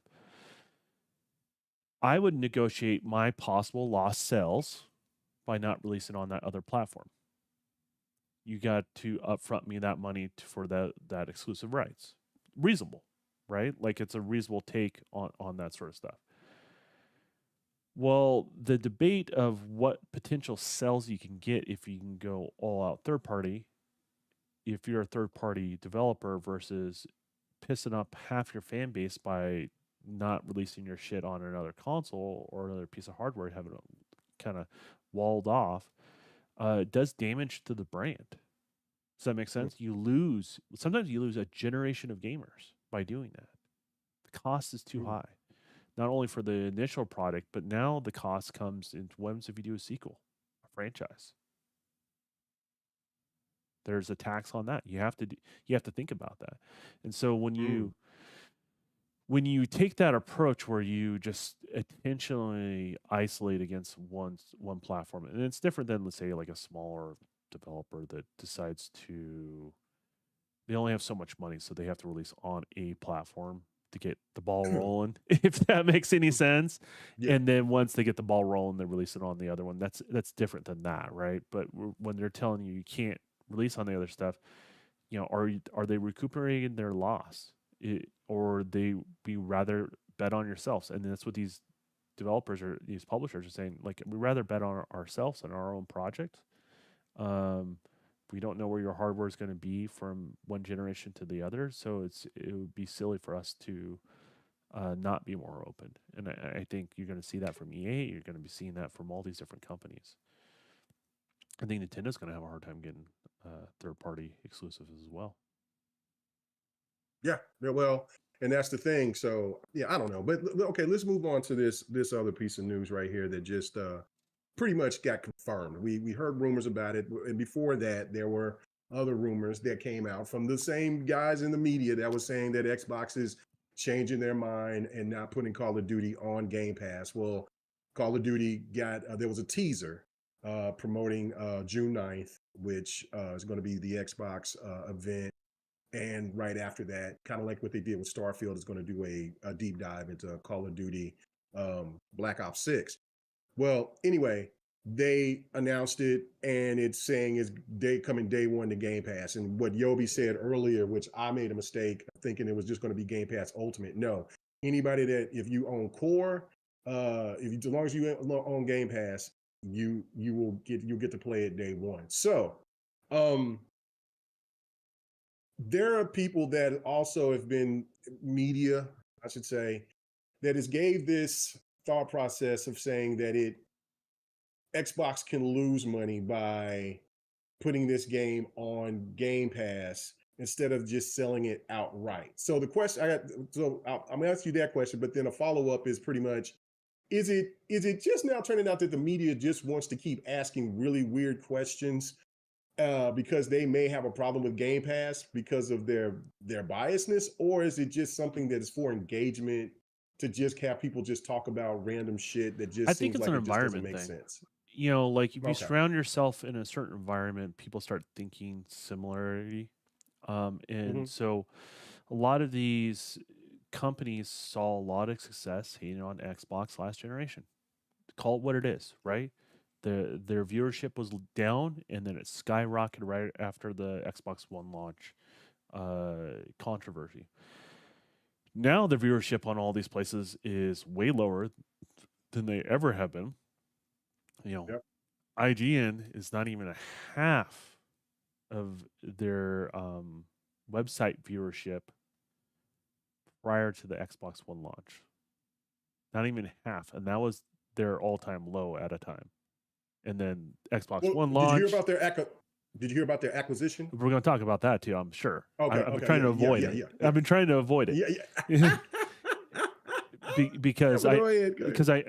that's going to be a long conversation, right? So, Okay. but the reality is there's still, so they go from before Xbox One launch, you're here, right? After Xbox One launch, controversy shot up. You rode that wave until it kind of petered out, right? Into this generation. Now that number is still lower than where it started over here before Xbox One launch. Does that make sense? So their overall viewership is substantially lower. So when you have less traffic on the site, you can't ask for as much on your ad revenue. Simple as that. And so that whole generation, they cultivated a group of people that were getting clicks on hate clicks. And so what happens when you keep putting articles like that out? Oh, subconsciously, I hate that platform. What happens? They encourage people that have similar mindsets to come in. And then they create a culture. It's like this thing where people go, oh, there's huge conspiracy. No, there was never a conspiracy. It's a cultural thing motivated by clicks. That's the harsh reality. Hate clicks against Xbox drove engagement. I mean, I'm sure Xbox doesn't like that either, right? They No, right. prefer it not to be that, but that generated traffic to that. So they fed into that. They fed into that beast, and they created a subculture of that. And then what happens when one outlet sees success there? People mimic that, and then they start generating people to want to come work for them that think in the same mindset, right? So subconsciously, they created an echo chamber, a bubble within these places. And then when that shit doesn't work no more, that rubber stamp doesn't work no more, guess what happens? Then they start folding, Mm. right? But they're not wise to it. They haven't figured it out. Like we mean the last 5 years, this was all bullshit. Some people really believed Right. in the cause, right? You know what I mean? Oh yeah, yeah, yeah. So you know, they're not pursuing additional knowledge, not pursuing anything. They have a bias. I want to say agenda. Just they have a biasy that they want to self fulfill, and anything they can do to kind of chip away at that to the point where they say it till it becomes true. They'll do it. And but gamers have walked away, right? They have walked away. Like you and I have talked about this on media outlets. Is we talk. I've always said like, man, within a certain time frame, I was off on the time frame, right? But now we know why. Um, you know that one of these major outlets, one or two of them, are just going to disappear. They're going to go fold to go under. It was a lot more than one or two when it did, right? When finally that dam burst, it was how many outlets? That like what that folded or Yeah. that they picked up? Well, they're one and the Oh same. man. They're not different from one another. I want to be very clear about that. Okay. Their acquisitions are Um. folding of those outlets. Right. Right. Because they laid off all these people I'll for acquiring these people. Yeah. That Go ahead. that Go that's ahead. But part of explain. it. Explain. That's part of Yeah. it. Yeah. Okay. So Yeah. so the website business model where you create ad revenue, it's not broken. It just doesn't generate the same traffic as it once did, right? Right. So Yeah. what do? Do you consolidate and reroute them to all IGN? No, you don't do that. What you do is you cast a bigger net out there. And so what you do is you consolidate the staff, you buy all these different outlets, you buy these domains essentially is what you're doing, right?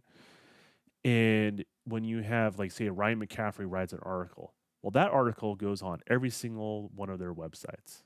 Does that make sense? Instead of Hmm. just IGN. So instead of funneling in one point, you're getting the ad revenue of that at multiple different points. That's what they're doing. So that's why I'm saying these companies did fold. All these Right. companies did fold. Only thing that's worth value is a handful of maybe talent in the site domains. And what you're going to see is because these companies are not going to recover, you're going to start seeing these talent pools starts getting smaller and smaller every year. May not hit Right. news anymore, but they'll start hitting that year over year. They'll start shrinking it till at one point they're like, well, no one's visiting this domain. They just reroute everyone to say a domain, and they'll keep seeing that shrinkage until probably IGN will be the last one. To be honest with you, that's what's probably going to happen. So these companies Hmm. have folded. Don't mistake like they're still alive. They're not. They're just a shell of what they once were. Hmm. Pretty wild. I the Game Pass situation, right? Okay, so I was just picked up on something, and Yobi, I will bring up the will be the last thing that we talk about before we get out of here. Is about the new first party game that Xbox is going to pick up, or they're going to make. I don't know what it's going to be, but we'll talk about that. But all right, so the whole thing about losing money, putting COD or any game on Game Pass, right? So now Yeah. somebody is using they're trying to use this as this is why Game Pass is bad for developers and gamers and things like that, because the dev from the Metal Hellsinger game says he's against Game Pass after seeing how it affects sales. Now, mind you, I don't know if you played the Metal Hellsinger game. I No. got it. I played it. It's very difficult in a sense. It's a cool premise, but it's a kind of old school premise that it I don't know. It's got a cool premise, but it's just not. It's a musical game, and you have to, and your attacks based off of you um attacking the enemy on a rhythm, but it's Okay. with like hard death metal music, which it could go something like, you know how death metal music, you can go brrr, like, you know, really crazy and fast and Well, rapid, and it sounds like a niche audience, and like yeah, it's not that it could be a great right, game, but it right. doesn't have a wide commercial appeal, I would imagine. No, and that's where I'm cracking up at this, is that because listen, the people, you might have had a lot of people that played the game through Game Pass, but it wouldn't have been the same. But doesn't mean that those people was going to jump out and buy that game because you've seen the numbers on Game Pass. Because that's what he's basically saying. Like, I missed out on money because I had so many people play this game on Game Pass. Just think if I didn't put it through Game Pass and just take the bag from Microsoft, and I could have made this type of money. I don't think that he understands that. I think he's just making it Well, just making the point of saying, well, you know, I do yeah, think there are cases to be made that some games yeah, will do better outside of the Game Pass ecosystem, and some games will do right, better in. Hindsight's always going to be 2020, and you're never really going to 100% know, but you are going to kind of question in that sort of thing. Um, right, right, but if you're self-publishing or you work with a publisher, they those are discussions you guys have to have honest conversations. There's no reason why you can't have that. And the thing with Xbox, they have different business models for different people, different situations, right? mm-hmm, mm-hmm, Some games didn't get across the finish line and weren't for Game Pass. Does that make sense? So yeah, it's is I think the mistake is people like to think that one business model works for every single game, and I don't think that works, right? right, So, some business models may work better if they go exclusive. Some business models may work better if they're involved in something like a Game Pass, or they do some people like, well, I want to charge $70. Well, sometimes that game will probably make more profit if you charge 50. Believe it or that's not, right, you're right, because you yeah, make it up in volume. yeah, So you're making these calculated risk on all that sort of stuff, and you have to make what decision you feel that's right. So okay, so they didn't win him back for his next title for Game Pass. So what? so what, all right. Yeah, because I mean, for every time, Yeah. like, tell Atlas that Game Pass is not good, because now we're hearing that the new Shigami Tensei, well, the SMT, I'm not even going to try to say it, let me be country. That game is going to come to Game Pass. Okay. And so all the Persona games is now in Game Pass. So so that tells you right there, if game it's like what you just said. It's just perfect said. Okay. With the situation with Yeah. Call of Duty, is it do you feel that uh that Xbox is going to lose money by putting Call of Duty on Game Pass day one? Define how you lose money. Well, they're talking about like they'll be losing on people actually buying the game, and you know, they'll just get it through the subscription and not buy the game like they normally do. That's what people in the media and So content creators the are the saying. argument is the initial ticket price of buying the game. Right. Um, that Game Pass will not offset that. Is that the argument? Yeah, yeah. That Game Pass will offset that. Will Uh not, because that's will the not. You're argument. right. Will not. Will not offset. Yes, You're right. yeah. You're right. Yeah. So Will not offset. hate to tell you this, I Mm-hmm. think, as far as I understand, Call of Duty doesn't make the majority of the money on the $70 release. They Ah, make the it's most of their the money, I believe, on microtransactions. that's it. So That's it right there. there will be a threshold for people. for games. That's it right For there. certain games. And I'm not saying that because I don't have all the numbers in front of me, and I won't be that naive, right? Like but if there will be on some games there will be a higher cost. The initial ticket price cost is getting in the way of the potential profit gains. Does that make sense? That makes If perfect getting sense. people in the door and buying microtransactions.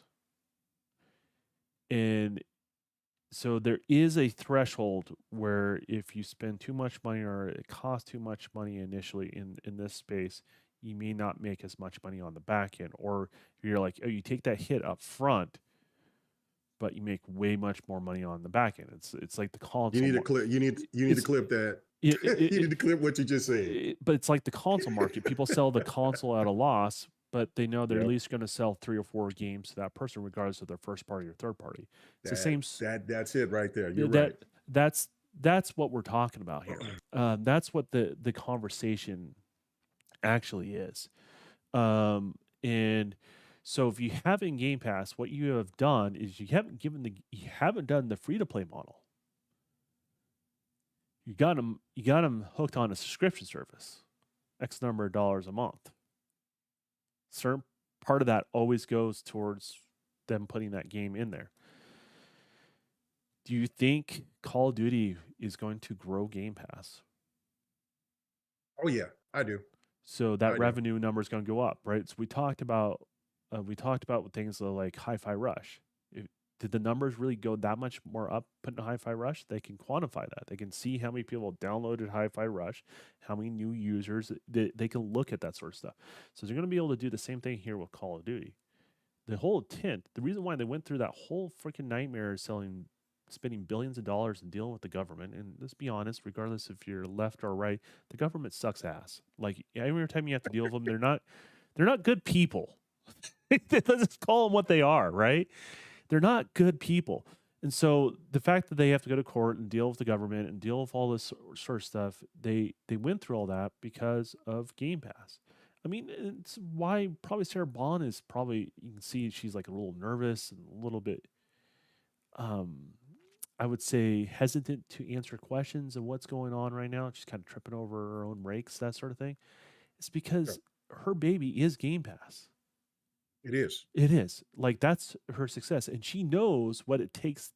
She knows this is coming down the road. She knows she has to have this on there, and it's going to prove her right because they spend a lot of damn money. Like, imagine telling your boss, hey, man, I'm glad you spend a lot of money on me, spend billions on this, but we're gonna pull the plug at the last minute. It doesn't make any sense to me. Like yeah, man, you spitting bars right now, bro. You spitting brother, you spitting bars right now. So, you telling the truth right now. So I mean, shit. I mean, and then you can make all the arguments you want, but there are games that are free to play. Why are they free to play?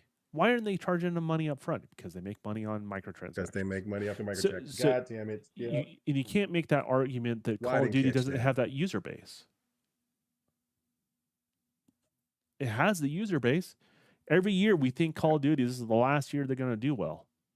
Yep, I gave up on it. Call of Duty ain't going to ever die. When it dies, I'll be dead by the time it dies. When it dies, none of us will ever see it coming. No one will see it coming. Yeah, right. No one gets to get the free pass. I told you so. No one's going to be able to get that with Game Pass, right? Like that's not going to happen. So my argument is now they basically monetize free to play with Game Pass. Think about that. Think that's what Xbox just did. Damn, Microsoft, boy, Xbox, y'all are wild. But think about that. With Call of Duty, that's essentially what they've just done. They monetize free to play. Wow. By lowering the price of entry, by getting you to commit to pay a certain amount each month for Call of Duty. And there are people that will do Game Pass and just do Game Pass just for Call of Duty. Oh, yes, they will. Yes, they will. And what's the cheapest way to get into Call of Duty through Game Pass? Chat knows, right?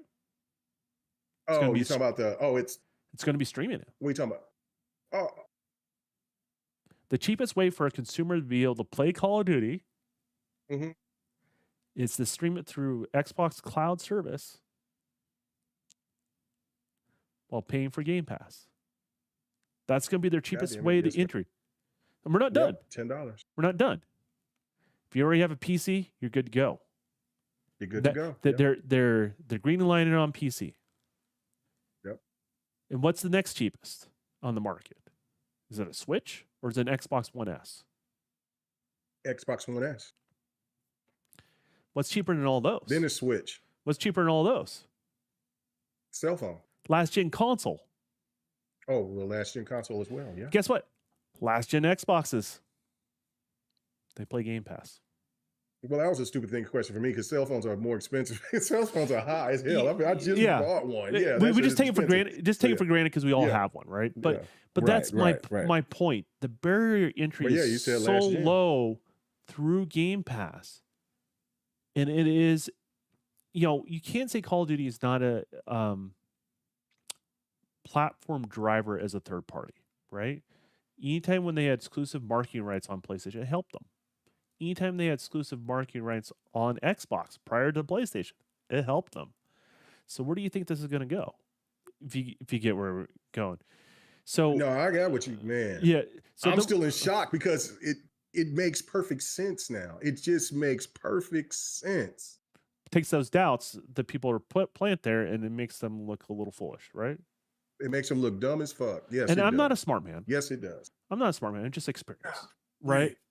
So that's how I look at this stuff, and they monetize free to play.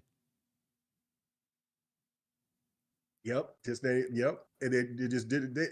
Man, like, like the value, and you're right, and it's crazy because Game Pass value is just great, right? Like just because you feel, and that's what we were talking about when we started the show, was about the value of what the industry can offer you, right? And so it's like the subscription service is just perfect, right? Like it for me, it's like, because I can wait, or I can beat the game, be done with it, whatever. It's like the Star Wars game that's coming out. We I think that was the last show that we had where we kind of talked about I think we Outlaws. did. If not, then Outlaws, right? I think that was okay. And like I was saying, like the Ubisoft service makes plenty of sense to me because I don't know if I'm going to like that game or not. Now, when it comes to Shadows, I'm buying Shadow. I'm buying Assassin's Creed. It didn't matter if it was Shadows, if it was, whatever the Assassin's Creed open world game was going to be, I'm copping, right? But because I trust that title. I don't know about Outlaws, but I know that I got the subscription service that I can go ahead and I could rely on. And if I do like that game, then I will eventually get it. Think of the power of when you do a service like that and you dislike a game.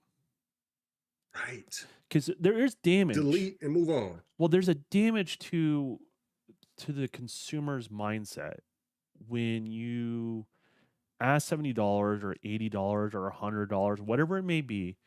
They take a risk on you and they didn't like the product.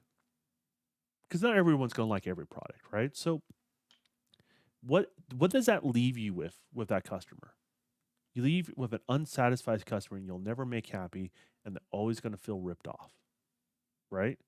Yep. But if you lower that entry and you make it easier, and then the consumer doesn't feel like they have to take that much of a risk, they have a good time, guess what's most likely going to happen if you really like that game? You may not always do a Ubisoft service, but you may buy the game. You don't feel like you lost money. And I think the older generation, our generation, right? The generation that went to a video store and rented a video game. That generation, right? Because obviously it doesn't exist anymore, right? Right. This is like that. They would do rentals. You would rent something. You would try it. You would love it. Sometimes you would even beat it, right? On the weekend, right? Most of the time you would beat it because the games were shorter then, right? But you would come home, and then instead of renting that same game over and over and over again, you ask for that game for Christmas. You know what I mean?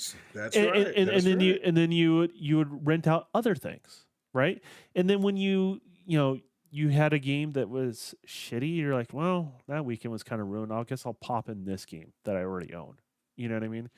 and that's what it does. That cycle is a very positive thing, I think, in the industry. And I think the industry complained about rentals, but the reality is they're more happy to sell the copies to the blockbusters and the video stores of the world. They're happy to get those sales, but you're like, how dare you do rentals? Like they were arguing about that shit back then too. So Yes.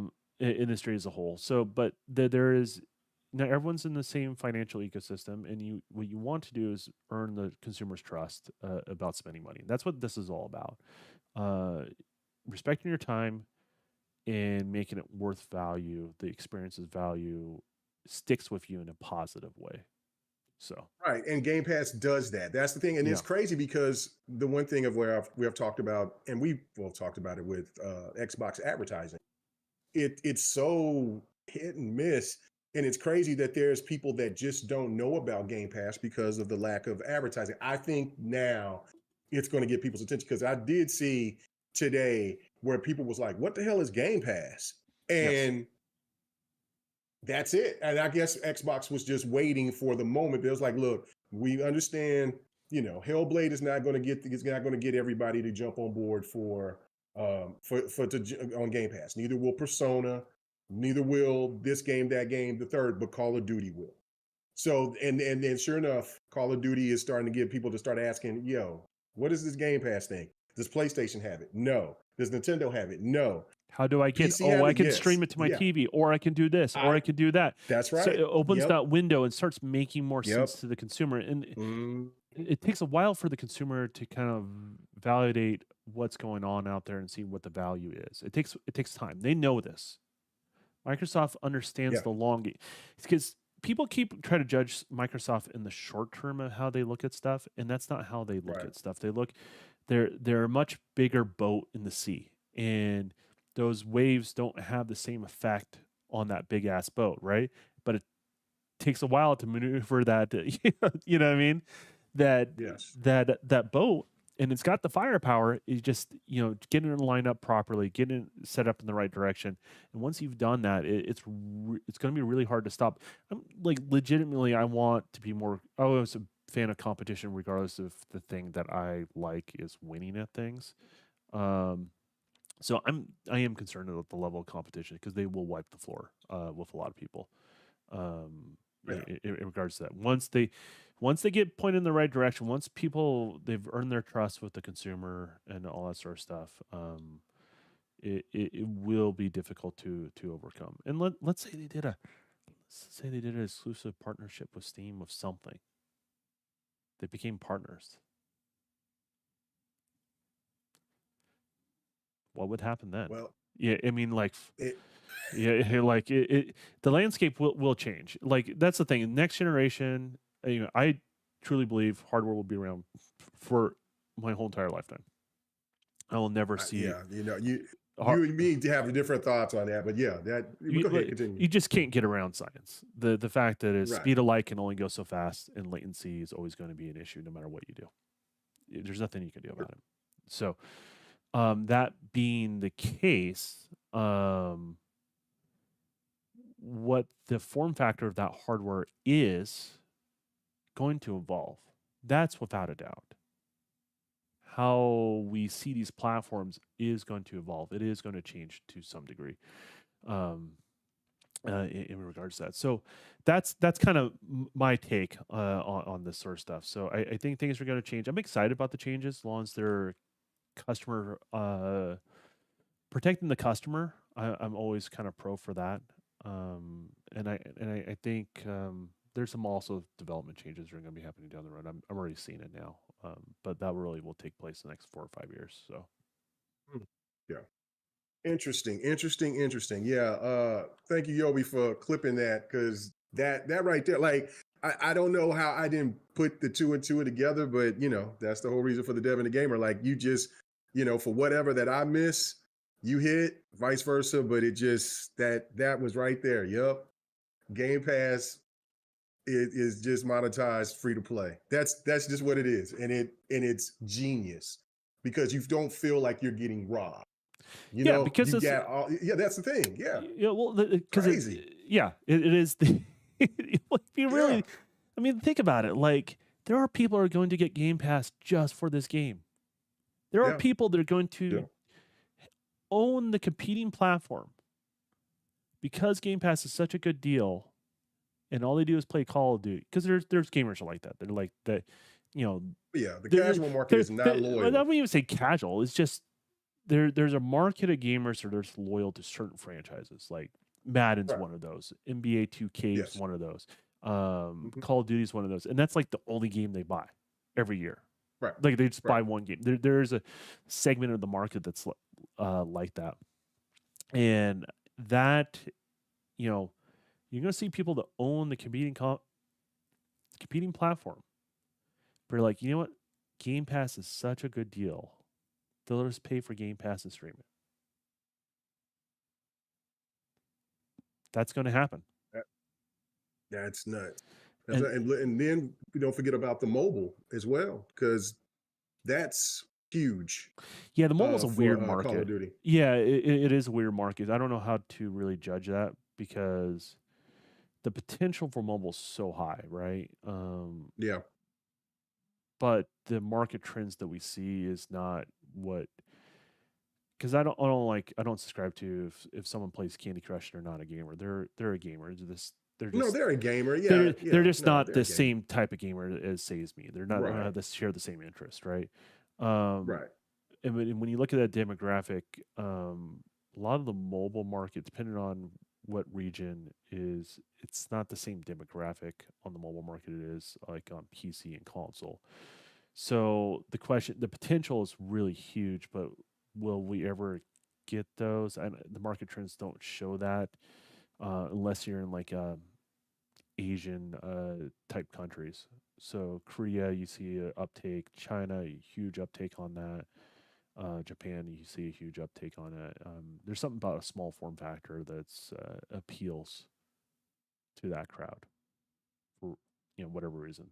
Some cultural difference that you know that I'm on the outside loop looking in. Well, we are live, Viper. You know what I'm saying? Yes. Man, that was a fascinating topic. Because that broke it down so well. That was broke down so well because that killed any of these arguments that's been brought up from the media and from content creators, because they keep on trying to make the fact of they keep trying to downplay Game Pass, but I think in reality they're afraid because of what you said earlier. Once Game Pass really gets to cooking, and Call of Duty is most likely going to be the start of that, because when people see that, oh well, this game is here, then they'll find out that Madden comes on Game Pass towards the end of its generation. I mean, towards the end Tied to the towards the EA end, like, stuff. or right Yeah, after Super Bowl. yeah. Yeah, and then NBA 2K lands on Game Pass, and it's just going to be a trickle of just I think wow, man. Ubisoft Yeah, is going to be yeah, integrated into Game Pass. The Ubisoft service, just like how they do EA Play or whatever, EA is equivalent to Game Pass, where it's tied in if you pay a certain amount. You know what I'm talking about? yeah. Because I could play my Ubisoft games on my Xbox Well, through the service. but what I'm saying is, like you pay for a certain level of service, you get the EA pass that comes with Xbox Game Pass, right? Yeah, Right. yeah. I see that also Ubisoft folding into that same sort of thing like EA has done, because remember the partnership on streaming over in Europe? Who Yeah. handles that? Ubisoft. Ubisoft, right? Yeah, so that's the start of that partnership. Mm. So don't be surprised if you see Ubisoft fold into Ubisoft's Game Pass equivalent service folding into Xbox Game Pass. I wouldn't be surprised. I wouldn't be surprised either, because you're already getting the benefit of playing Ubisoft games if you got the Ubisoft thing. So, and that just recently happened. Few months, well, I think towards the end of last year. It wasn't something that was so. Yeah, no. So you're absolutely right. This thing is a lot bigger than what a lot of people think that it is, and Sony knew it. That's why Sony was fighting tooth and nail to try to stop it, because they seen the writing on the wall. Like we can have our service, but we cannot sustain what